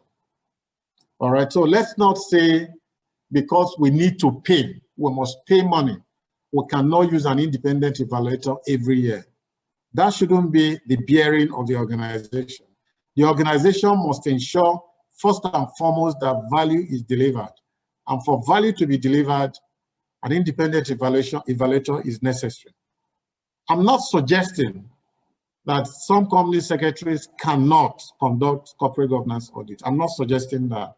I'm simply saying that it would deliver the best in terms of returns for an independent evaluator whose job it is to audit corporate governance of organizations, who has gathered experience from auditing the corporate governance of several organizations, to be asked to undertake the corporate governance audit or evaluation, rather than the company secretary who is in-house, who has not secured diverse experience with regards to corporate governance audit. All right, because the experience that that company secretary has, if she or she even has experience in corporate governance audit, may be limited to the organization that he works for. So there are values to be derived from using an independent evaluator. All right, so the requirements for corporate governance audit, what are the key governance areas that the corporate governance auditor or evaluator must beam searchlights on? What are the key corporate governance areas? Independent non-executive directors. Do they have independent non-executive directors? If they have independent non-executive directors, do they have a policy that ensures that the independence of the independent directors is evaluated yearly? The requirement is that the independent director should be evaluated yearly so as to determine whether this independent director remains independent. What you find in practice is that if someone comes in as an independent director, over time, he gets used to those in-house and he begins to lose his independence. It's a natural thing. The extent to which he loses his independence will depend on his character. But naturally, you will find that this person will begin to be very, very close to those in-house. So the requirement is that every year there has to be an assessment or evaluation of the independence of this person. So when you are carrying out a corporate governance audit, one of the things you should be looking out for is a policy on independence of directors. It is that policy that should prescribe that there has to be an evaluation of that independent director on a yearly basis. Another key area where we will conduct an extensive work regarding corporate governance audit is the role and the practices of the company secretary. The company secretary in most cases is the custodian and the enabler of the corporate governance system of the organization. So we need to audit with regards to corporate governance what the company secretary does. The company secretary's roles and practices will tell us a lot about the standards of corporate governance within the organization. That we need to look at the corporate governance framework as one of the documents. Do they have a corporate governance framework in the organization? I've seen that most organizations do not have corporate governance framework. Once they have a board charter, they have memo and articles, they have a few policies, they conclude that, oh, the corporate governance system is right. There has to be a corporate governance framework. So part of what you do as a corporate governance auditor or evaluator is to find out whether there's a corporate governance framework. It is a corporate governance framework that showcases the relationships that exist in terms of governance within the organization. The other key area is access to independent advice. Of course, meetings of the board, you need to verify the meetings of the board. And in doing this, you need to go to the minutes of meetings, particularly minutes in the last 3 years. Do not limit your review of minutes to 1 year. If you limit your review of minutes to 1 year, you are not likely to get the full gist about governance regarding meetings of the board. Extend it to 3 years. So the standard is the last 3 years. Meetings and minutes of the board for the last 3 years, and meetings and minutes of AGMs of the company for the last 3 years. When you review the minutes of the full board and minutes of board committees, it will tell you a lot about the standard of corporate governance in the organization. Board committees, do they have board committees? You have to evaluate the board committees. You have to look at the minutes of board committees. You have to look at the composition of the board. You have to look at the composition of the board committees. Do they have persons who are knowledgeable in the areas covered by the terms of reference or board charter for that particular board committee? Is it a case of assembling people and concluding that you have board committees and you have members? So the corporate governance audit should not be limited to determining as to whether they have a board committee. It should be extended to composition. What are the skills on this committee? What are the skill sets? The members of this committee, do they have the skills able to deliver? For instance, the board audit committee, do you have a qualified accountant or qualified auditor as a member of this board audit committee? Or do you have persons who are just board members and for the purpose of fulfilling our righteousness, you have constituted a board audit committee and you are satisfied that you have 3, 4, 5 members? So when you are auditing corporate governance for the purpose of auditing board committee systems, one of the things you should be looking out for is the skill set on that board committee.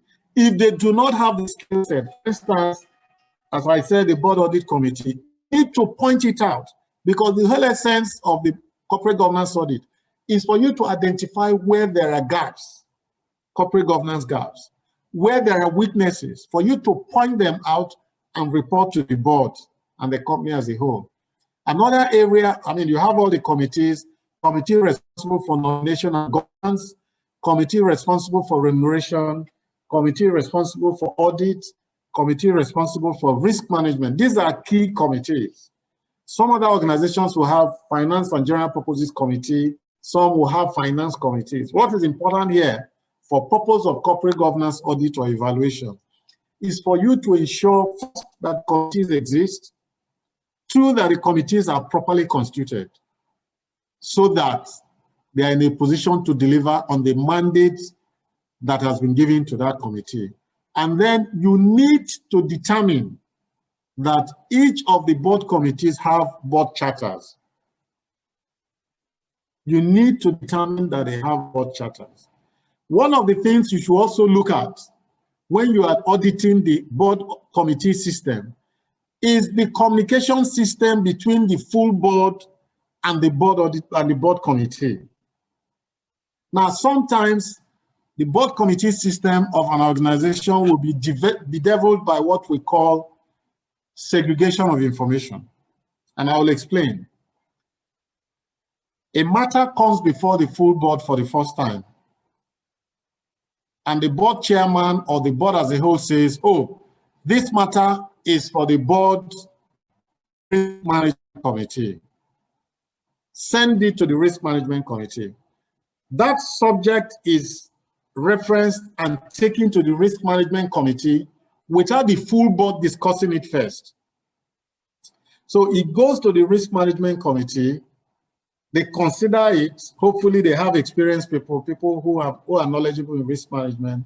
They consider and they come back to the full board with a very small report. So they deliver the report to the board and the board says, well done. What has happened here? Other members of the board who are not members of the risk management committee have not had the opportunity of discussing this subject fully, because the subject was not discussed initially at the board level before it was delivered to the committee to consider on a technical basis. So it is important for us when we're auditing to find out whether there's a problem of segregation of information. In other words, that the board has not considered the subject before it was delivered to the committee to discuss. And you can discover this through review of minutes. You will find that from the minutes of the board meetings, that the subject arrived and the board simply said, give it to this committee. If the board had discussed this subject before delivering it to the committee, you will also see it in the minutes. So review of minutes is very, very important. One other key area that you must audit is relationship of the company and the executives with shareholders. How annual general meetings are conducted, how many times have they had annual general meetings? Shareholder engagement. You must also audit. How do they engage with the shareholders? What do they do with regards to protection of shareholder rights, particularly minority shareholders? Do they have a code of conduct policy? Because you need to audit business conduct and ethics of the organization. So you need to find out if they have a code of conduct policy. You need to find out if they have a conflict of interest policy. You need to determine the policies that they have. You need to audit to determine whether they have an ethical culture in the organization. These are key areas that corporate governance codes have specified. And you cannot do a good job if you do not audit these different areas. It's quite an extensive job to do. It will not be extensive if you have a picture of a very small area of endeavor. You also have to audit the activities of the organization with regards to sustainability. How good is this organization with regards to protecting the environment, with regards to CSR, with regards to sustainability systems? You need to audit this. So if you are going for corporate governance audits and you do not understand some aspects of governance, because these are some of the things that bedevil corporate governance audit. You say, I'm a chartered secretary. I'm a corporate governance expert. I have come to deliver a proposal to conduct corporate governance audit of the organization, when in fact, you do not understand certain corporate governance systems and subjects. So you need, for instance, sustainability. I have realized that very few persons have detailed knowledge on sustainability. So when you are going for a corporate governance audit, you must make sure that you have adequate knowledge of subjects or areas like sustainability, areas like stakeholder communications. How is the organization mapping their stakeholders? So you need to have a good grasp of some of these subject areas. Otherwise, you won't be able to have an effective audit of corporate governance of the organization. You also need to audit disclosures, appointments to the board, induction of directors.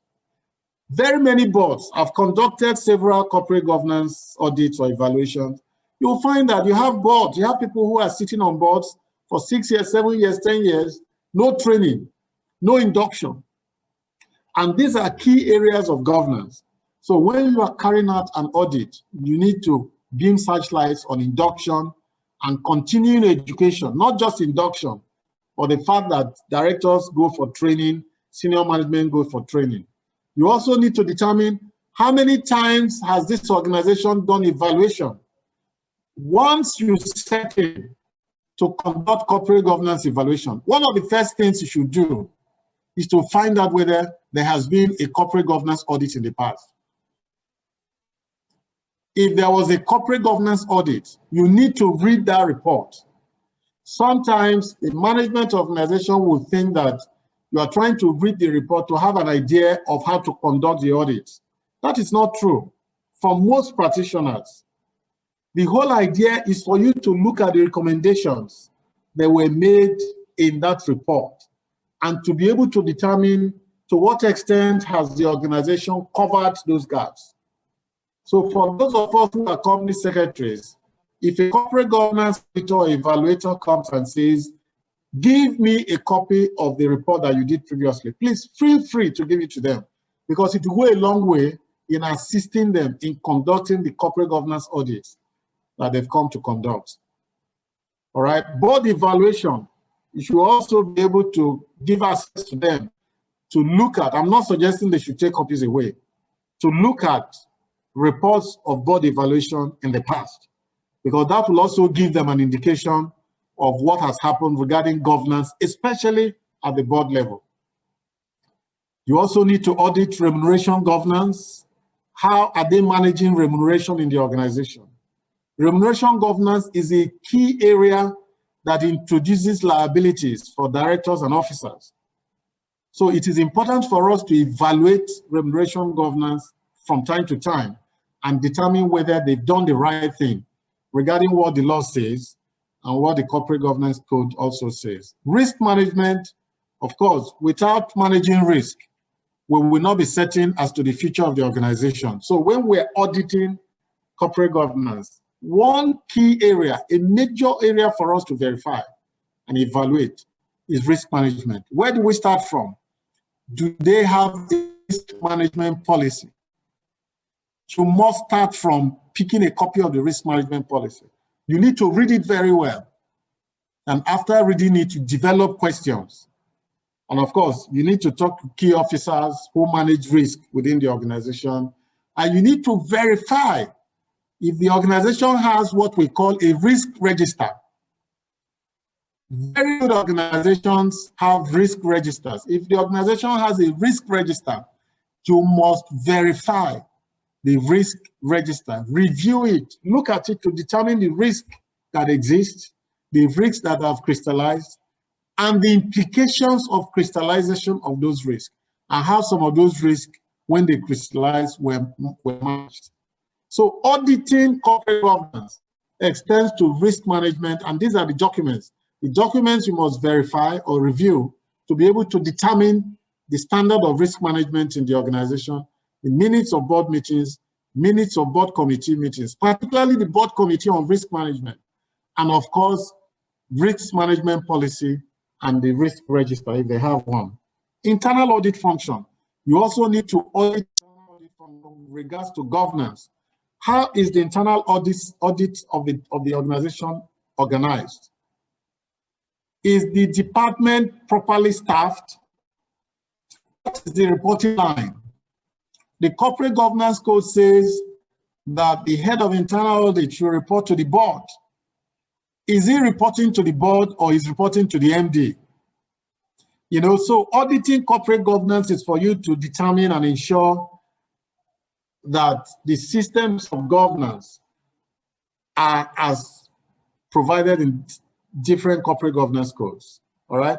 Where there's a gap, for instance, if the head of internal audit is reporting to the managing director or an executive director, you need to point it out in your report. Whistleblowing system, do they have a whistleblowing system? You also need to audit. It's not enough to have a whistleblowing system. Is it working? Is it effective? Because sometimes you find some organizations just indicate in the annual report and some other governance documents that they have a whistleblowing policy. They have a whistleblowing system. Is it working? The key thing for you to audit in the course of your corporate governance evaluation or audit is to determine the workability of the whistleblowing system. Do not assume that because they have a whistleblowing system that is working, you need to verify. I conducted a corporate governance evaluation. One of the things that came out of it was that for 5 years, they had a dedicated telephone line for reporting.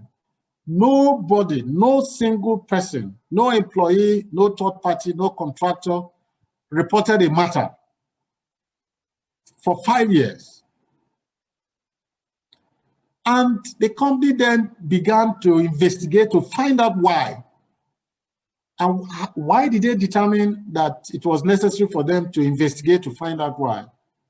Because they felt that it was not normal. For 5 years, the whistleblowing system was in place and nobody made a report. So what did they do? They were advised to rejig the infrastructure of whistleblowing. So the dedicated line that was in Nigeria was changed to a dedicated line to their parent company abroad.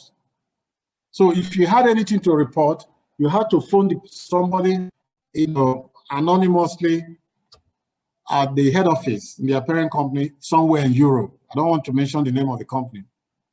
In 1 week after they did that, in 1 week, they received several complaints. In 1 week.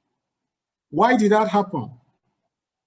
It was found that people were afraid to report through a telephone line that was localized because they were not sure that those who were going to receive the report were going to safeguard or protect the sanctity of the process. The process says, do not disclose the person who has made the report. So they were not sure. And management of the organization did not know for very many years that that was the major problem. And so this buttresses the fact that in auditing corporate governance, it's not enough to hear we have the policy in place. The evaluator or the auditor must go beyond policies, beyond documents to determine the workability of the system. If you don't do that, then your corporate governance audit has not worked. External auditors, you also need to find out the relationship between the external auditors, the internal auditors, and the board, particularly the board audit committee. You need to audit this relationship to be able to determine whether the relationship is working well and as to whether the external auditors are carrying out their duties as prescribed. It's important for us to do this. All right, so I've talked about the company secretary's role. The company secretary should be evaluated. The board should approve the company secretary's performance evaluation. Do not assume that the managing director will do the evaluation. The managing director can do the evaluation, but it has to go to the board for approval. These are some of the things that you need to look out for when you are carrying out corporate governance audits.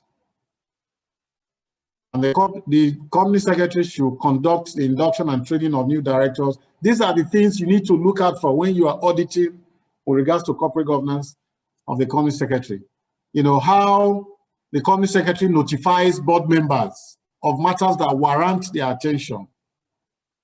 How the company secretary assists the board in their discussions, and how the decisions of boards are communicated to relevant persons in a timely manner in the organization. How the company secretary provides a central source of guidance and advice to the board. How the company secretary provides or ensures that there's good information flow within the board. When you're auditing corporate governance and you get to that focal point of auditing the governance practiced by the company secretary, these are the key things you should be looking out for. How effective has the company secretary been in making sure that there's good information flow within the board, in making sure that there's board dynamics, in making sure that the discussions and decisions of the board are communicated to relevant persons in a timely fashion, in making sure that the board members are assisted to avoid liabilities, in making sure that the board members are trained, and in delivering the role that the company secretary has been assigned. You also have to look at the roles of the non-independent directors. I mean, not independent, non-executive directors. Are they playing their roles very well? You need to audit that. Because sometimes you find, like, we conducted a board evaluation of a PLC, and, you know, one of the directors, in fact, the first director that we were going to speak to, I just simply asked, who are the independent directors? And this director said, independent director, oh, I don't know. I mean, it sounds funny that a director on a board of a PLC did not know those her colleagues who were the independent directors. But listen to this. We were later to find out that this director was an independent director. So she didn't know those who were independent directors, and she did not know for a fact that she was even an independent director. Can you beat that? So in auditing corporate governance, you need to determine those that are independent directors. Do they understand their roles? Do they understand that they've come to play the role of independent directors? What is the criteria that have been set for the purpose of evaluating independent directors? What are the sets of criteria that have been set? You need to verify that. You shouldn't just limit your corporate governance audit of this area to knowing those that are independent directors. You need to determine the criteria that have been set in order for you to be able to assess and evaluate the independent directors that are there. So the key question is, what are the criteria that have been established by the organization for the purpose of appointing independent directors and for the purpose of evaluating or assessing the performance of independent directors? You just need to look at this when you are conducting the corporate governance audit. You need to look at the role of the board. Look at the board charter. If the company has a board charter, if the board charter is properly drafted, the board charter would distill the role of the board. That is where you should go to look at the role of the board. If they do not have a board charter, you can go to CAMA, you cannot go to other governance documents to be able to pick out the details about roles of the board. You can also look at best practice documents to be able to determine the roles of the board. But if they don't have a board charter, hold on a minute, just 1 minute, please. Yeah. Good morning. Good afternoon. Can I call you back? I'm presenting a paper now. I'll call you back. All right. So you need to determine the role of the board. There are very many documents that will give you the particulars, that will give you the details about roles of the board. If they don't have a board charter, then you need to point it out in your report, because that's a major governance issue if they don't have a board charter. But if they have the board charter, then you also need to verify the board charter. I've conducted governance evaluation of a PLC where they had a board charter, but it was not a board charter. It was simply a copy of different sections of the Corporate Governance Code 2018, bound as a document that they referred to as a board charter. So you need to draft the board charter on a zero-based basis. Draft it from the scratch with particular reference to the circumstances of the organization. That's the only way you can get it. So when you are auditing the organization, you need to determine as to whether they drafted those documents, whether they copied, whether the documents are particularized and in relation to the circumstances of the business. You can do that. You see, this is one of the reasons why you need to read extensively. You need to prepare very well before you go for the corporate governance audit. So you need to determine whether they have an effective board. You need to look at the board structure. What does the Corporate Governance Code say about board structure and composition? You need to determine whether the board is properly composed. You need to look at diversity. You need to look at the skill sets and point out where there are gaps. And you need to understand board structure and composition. If you do not understand them, there's no way you can carry out a corporate governance audit of this area.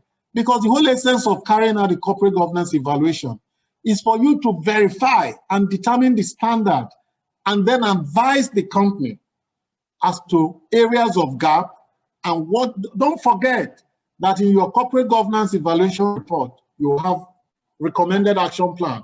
So if you do not understand this, how are you going to recommend what the company needs to do to be able to close gaps where they exist? You also need to audit the chairman and the role of the chairman. Has the chairman played his role very well? You need to look at that. Go through the minutes, go through governance documents. You'll be able to determine whether the chairman has played his role. The managing director, you also need to find out whether the managing director has played his role very well. With regards to governance, you need to look at the roles of the managing director. You need to look at the roles of the executive directors. You also need to look at the roles of the non-executive directors. You have to bear in mind. Hello? Hello? Sir, we can hear you, sir. Okay. So you have to bear in mind that in the case of Bernard Longe and First Bank, the Supreme Court said that the standards that the directors have is the same.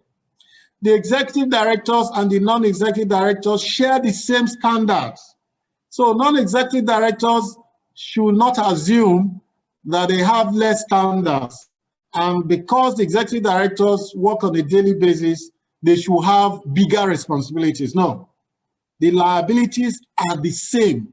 So when we're conducting corporate governance audits, we're looking at the roles of non-executive directors. We're not limiting their roles to persons who visit the organization from time to time. No, we're looking at their roles with regards to liabilities. We're looking at their roles with regards to the duties that the CAMA has prescribed. We're looking at their roles with regards to what are contained in the board charter. Because the board charter, can I keep going back to that? Because it's a veritable document of governance.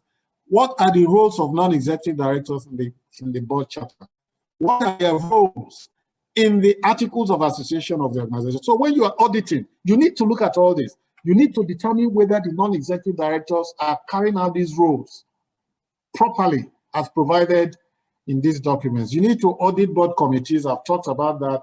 What are the charters of the committees? Not terms of reference. The terms of reference can be embedded in the charter. The charter is bigger, it's a bigger document, not in terms of volume. It's a more valuable document than the terms of reference. And in any case, the corporate governance code says that every company should have board committee charters. General meetings, how have they been conducting general meetings? Have they been sending out notices of meetings in line with the requirements of law or the requirements articles of association of the company? You need to audit processes regarding general meetings. How are the general meetings conducted? Are the meetings held in Nigeria or held abroad? Are the meetings held at locations that will enable shareholders to attend, or are meetings taken to locations like very far in Borno State because they don't want some shareholders to attend? No, these are governance issues. So when you're auditing, it's not enough to say, oh, we determined that they held general meetings every year. You need to zero in on locations and the way that shareholders were attended to with regards to notice, to be able to say governance has been delivered. You know, so I've seen a lot of corporate governance audits that simply say they held annual general meetings every year. All right, it's good to state that, but you need to go a step further in your corporate governance evaluation to determine whether they've done exactly what the law and the code has prescribed with regards to location, with regards to how the chairman has managed meetings. If you go through the minutes, that's the whole essence of governance of document review, the minutes of AGMs. You go through the minutes, you'll be able to see some of these things. Business conduct and ethics, ethical culture, disclosures, and then what are the objectives of the job that you are going to do? You need to define your objectives.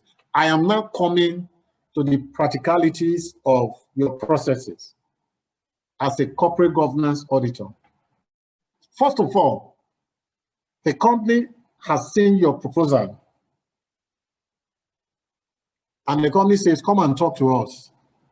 So you go to the company.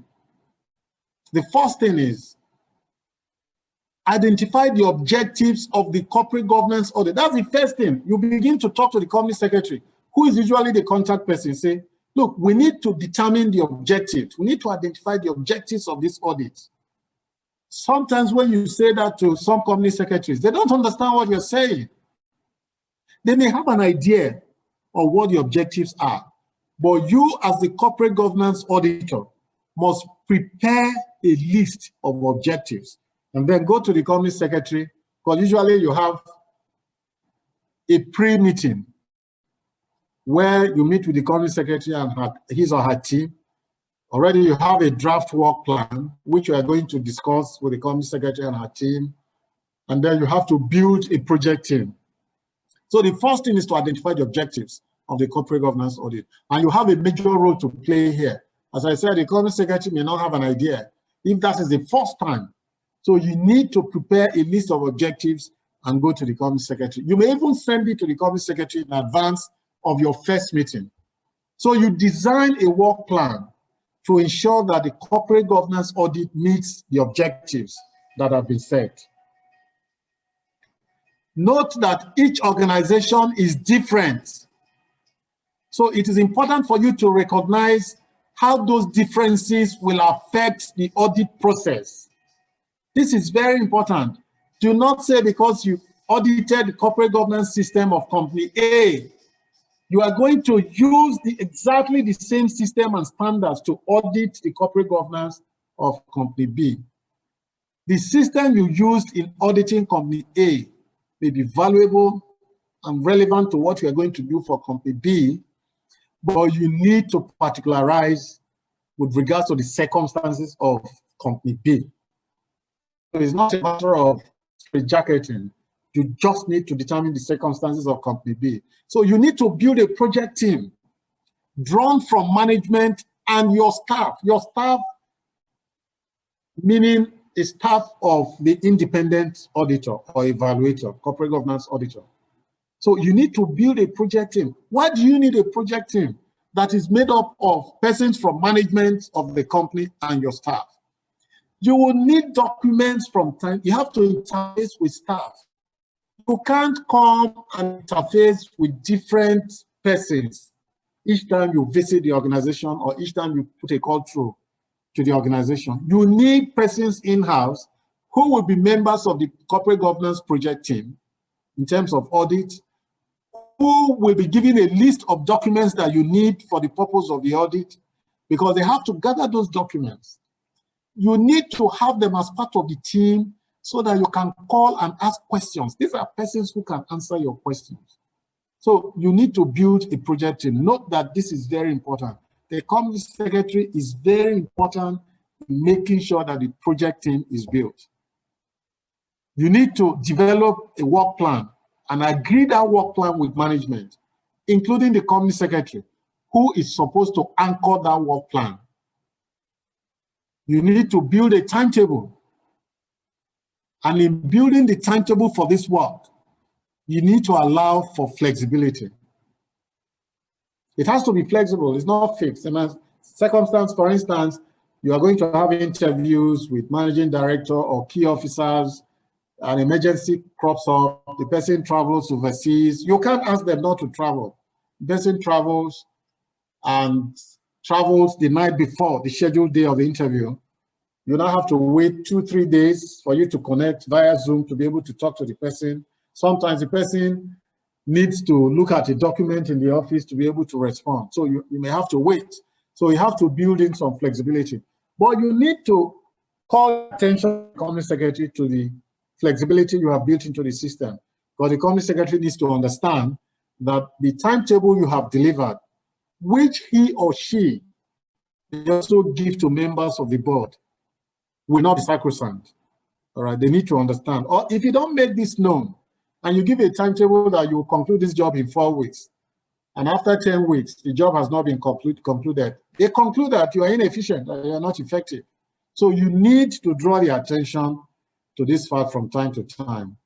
So you begin to gather the documents. The project team, those in-house, will begin to give you the document. Don't forget that you've produced a list of the documents that you need. The fact that you have given them a list does not mean that that list is exhaustive. Because from time to time, you will discover that you need more documents. And please, feel free to ask. Don't be timid. Don't be afraid to ask.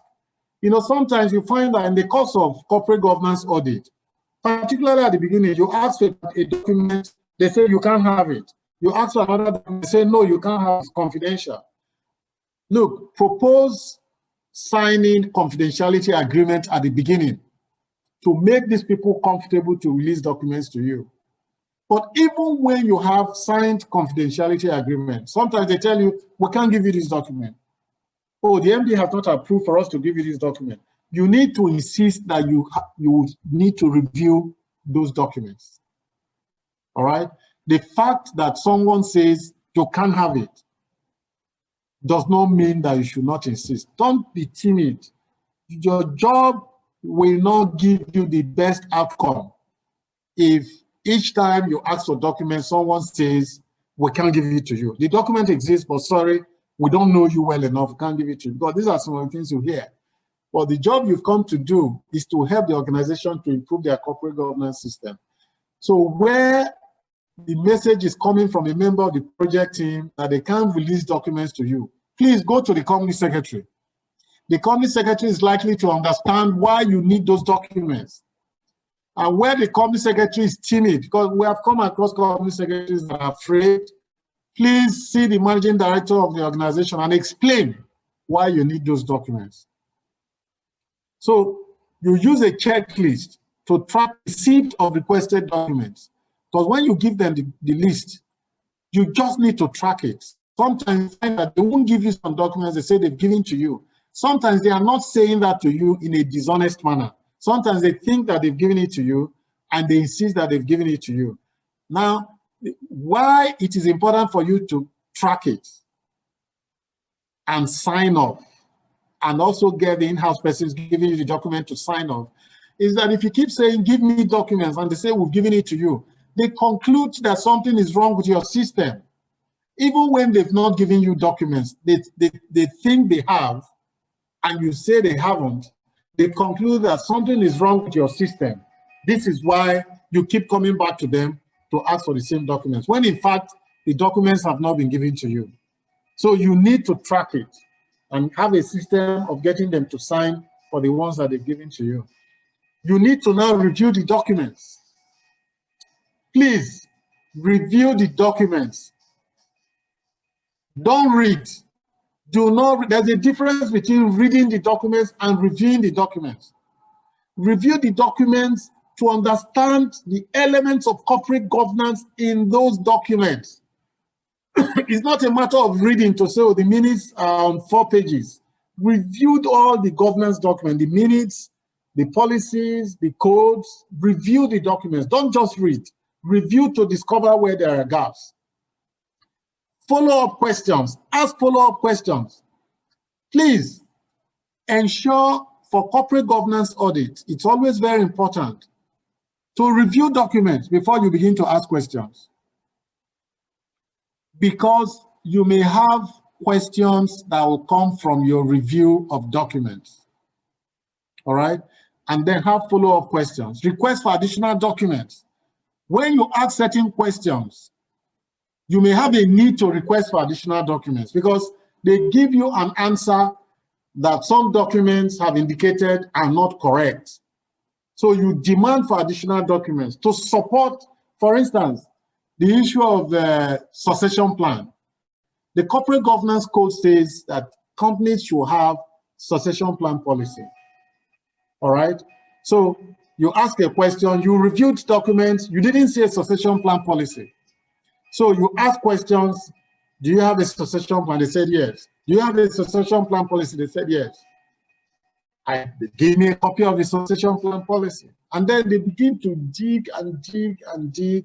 Sometimes they bring a document that is not a succession plan policy. Sometimes they document from their parent company that they've adopted for the purpose of succession. So you need to ask for additional documents where you have determined that you need to. Interviews, conduct your interviews with the right personnel. Determine those you should talk to corroborate certain statements, to give you details of what has happened with regards to corporate governance. Make sure that you determine the persons you are going to interview in advance so that the company secretary will make the arrangement. It's not very easy to secure the presence of some key corporate governance officers of the organization. So you need to determine those to interview. The fact that you've determined does not mean that you cannot interview additional persons. But the main persons that you're going to interview in the course of the corporate governance audit, you need to determine them in advance and then get provisional dates for the days of the interviews.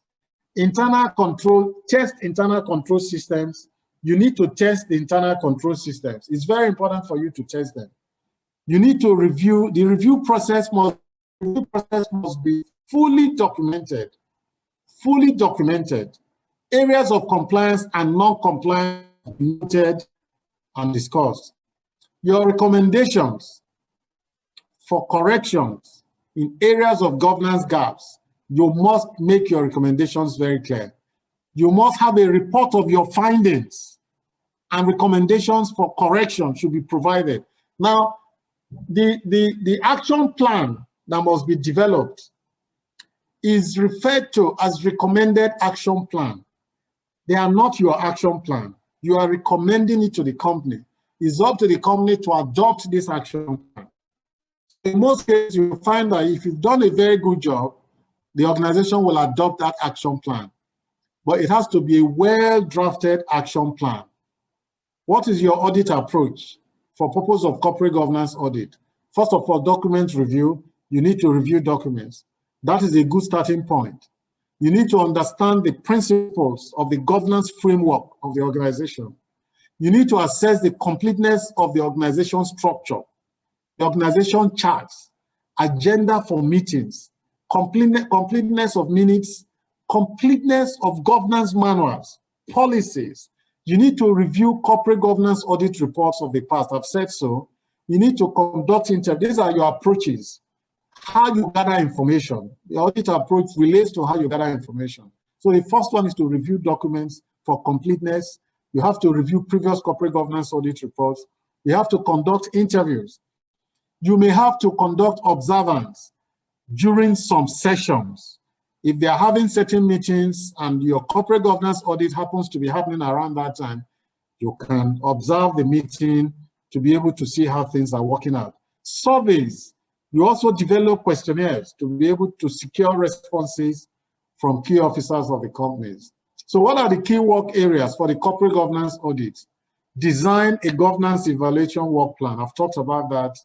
You need to look at the corporate governance internal control system. You need to assess the compliance controls framework. That is, you need to look at the compliance with laws, compliance with regulations, compliance with policies, and compliance with the control systems of the organization. You need to look at corporate policies and procedures. It's not enough to have policies, please. You must make sure that those policies have procedures for implementation of those policies. It is the procedures that lead to effectiveness and adequacy of the policies. You also need to look at the records management system, filing and recording, and then history of documents. You have to look at the financial management system in terms of transparency, in terms of disclosure, in terms of laws, in terms of regulations. You have to look at the corporate fraud management system. These are key work areas. The corporate ethics policy. You have to look at the administration of fraud policy, and of course, the one we talked about, the whistleblowing policy. You need to look at internal audit. You need to look at how ethics is managed, code of conduct and ethics. You also need to look at the risk management. I've talked about all this. How do they mitigate risk? What is the risk appetite of the company? How do they tolerate risk? What's the risk tolerance level? You can see that corporate governance audit, unlike what some people do, is quite an extensive. So a corporate governance audit will also consist of a review of the following: nature and functions of the board, internal audit issues, governance documents, board duties. You know, there's quite a lot for you to do. The plan for achieving gender diversity in terms of composition, board appointment process, policy on induction and training for directors, and of course, composition of the board. You need to look at the cumulative year service of each director and external auditor. You know, we did a corporate governance audit where some directors had served on that board for 30 years. So one of the key things about corporate governance is what we refer to as regeneration of the board. Regeneration means that you bring new persons with new knowledge, with new perspectives, with new experience, with new skills. Where you have persons on the board who have been there for a very long time, you are deprived of the opportunity to regenerate and rebuild the board. All right, so it affects the effectiveness of governance and it affects the effectiveness of board. So you need to verify in the course of your corporate governance audit, cumulative years of service of each director. You need to look at statement on availability, code of conduct, I've talked about that, areas of strength. The report now, you need to produce your report.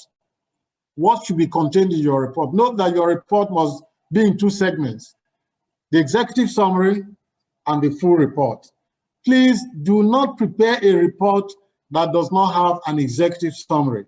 Some of the directors do not have the time to read the full report. Your full report may be contained on 30, 35, 40, 50 pages. The executive summary may be contained on 3, 4 pages. All right, so you must ensure that you have an executive summary in your report. Then you have to identify the areas of strength. You need to look at the rating levels. Rating in terms of from all the job that you've done, all the reviews and the audits, at what level do you think that this company stands?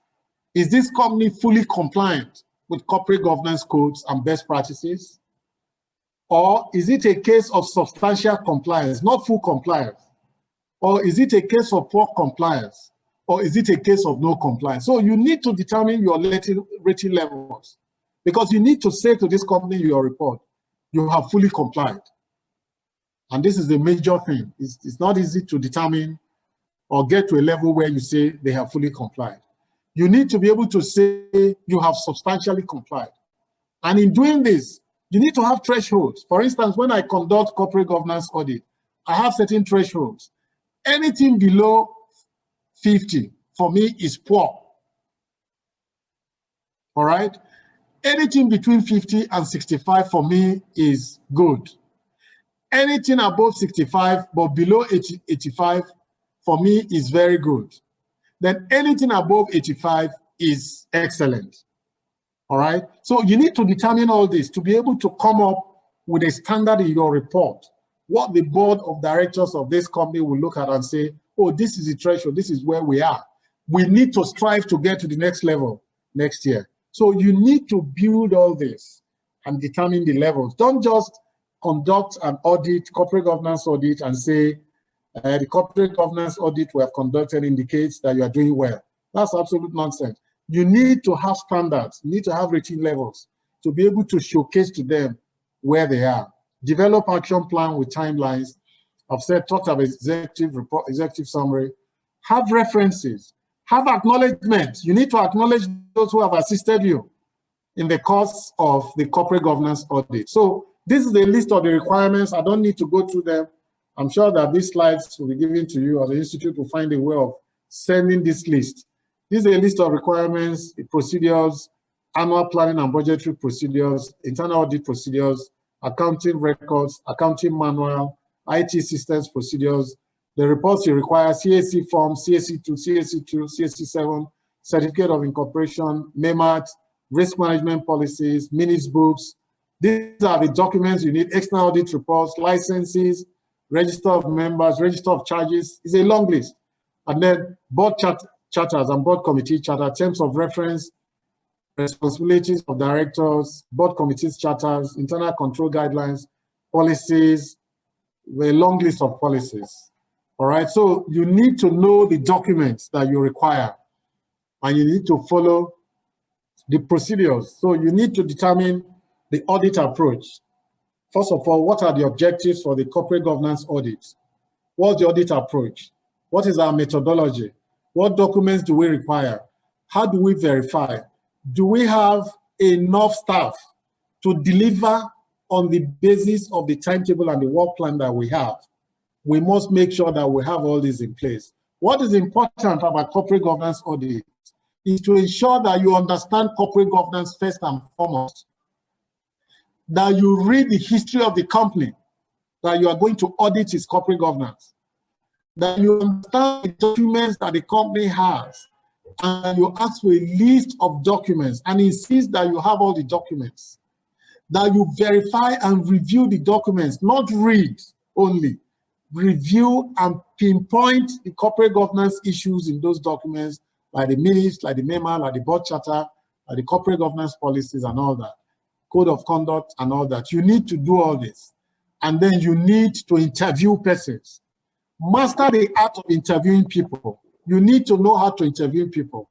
I once, led someone during the interview for corporate governance, and the person said, why are you doing this? Why? You have to be pragmatic. Sometimes the language may not rhyme with what you are trying to deliver. So you need to learn and practice how to ask questions so that you don't incur the wrath of the director. So you need to do all this, and then please note that as you go along, you document your findings.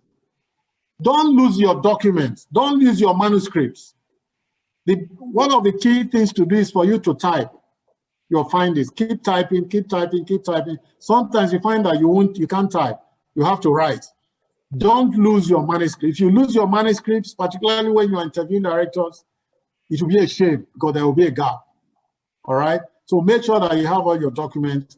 Make sure that you produce your report. Edit your report very well.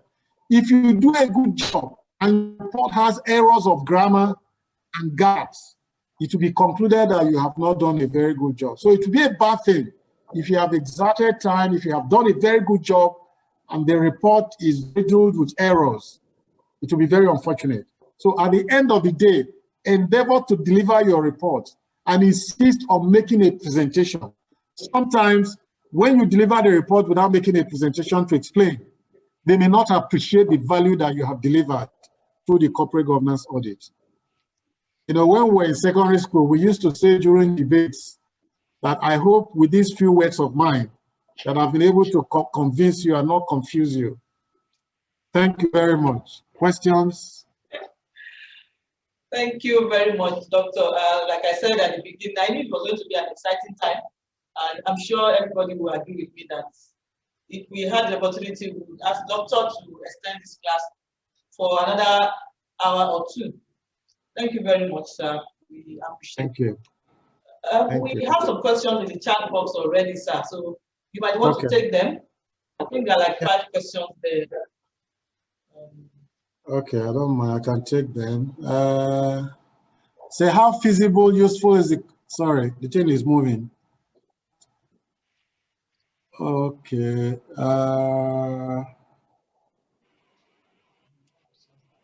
Sorry, I'm trying to pick the questions. Okay, what's the ideal number from ULO? What's the ideal number of people required for an effective corporate governance audit project team? ULO, this will depend on the organization you are going to audit. If you are going to audit corporate governance of a medium-sized organization, you will find that you may not need more than 3 persons. The in-house members of the project team should be at least 2. Because sometimes you find that if you have one, when you need that person may not be available. So for in-house members of your project team, in-house in the sense of members of staff of that company that you're auditing their corporate governance, you must insist that they give you at least 2 persons to be members of that team. For your own team, it's under your control. You can start with 3, but as you start the work, the audit, you will find that you may need more than 3. So you have to add 1, 2, 3 more. But please make sure, because there's also cost involved, start with a bare minimum number.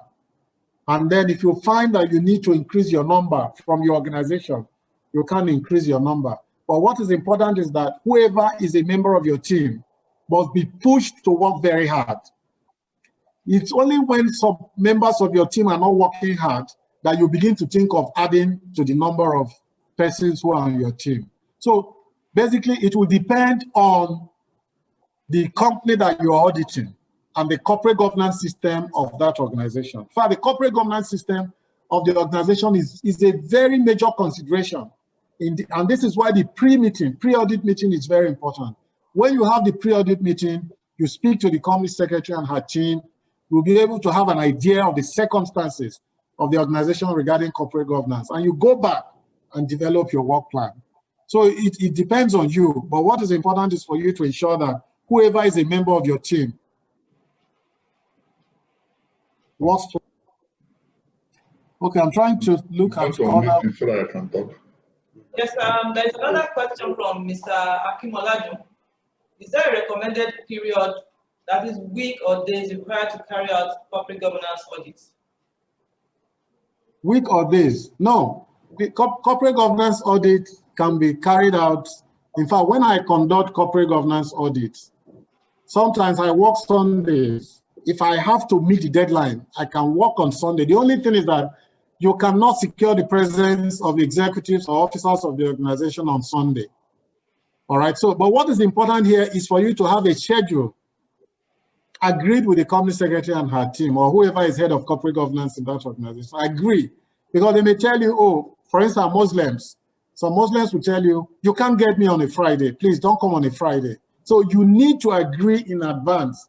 The company secretary has to relate with them, and then you build a provisional schedule of when you should meet with them. So you can have your corporate governance audit any day of the week, provided that for the ones that will involve contact with persons or officers in the organization, that you agree those days well in advance. But having said that, it's always good to recommend, because sometimes organizations will invite you, you submit a proposal in January. They will not invite you in January to conduct the corporate governance audit. They invite you in August or September, and they say, conduct corporate governance audit for us for this year. The year has not ended. So you need to say to them that the corporate governance audit you will conduct will be with respect to last year and part of what has come this year. Because if they ask you, sometimes they insist, they say, no, do it for this period and give us a report. You have an integrity and reputation to keep as a consultant. I have done an audit where someone says, you did not praise us. A member of the board, I said, I can't praise you. I can only give you indications of areas of strength in your corporate governance system. I can't come and be saying, I can say the board, you've done well, but I can't put in my report, praises about the board. Once I indicate the areas of strength and what the board has done, that should be okay. So sometimes you find that in-house persons will insist on your doing certain things that are not ethical. Do not say because you need that job that you will do exactly what they're asking you to do. Even if they don't give you the job to do again, protect your reputation. But I can assure you that if you refuse to do unethical things that they're asking you to do, the same company may come back to you next year, because they now believe that you are someone, or your organization is an entity that can provide leadership and provide value, honestly.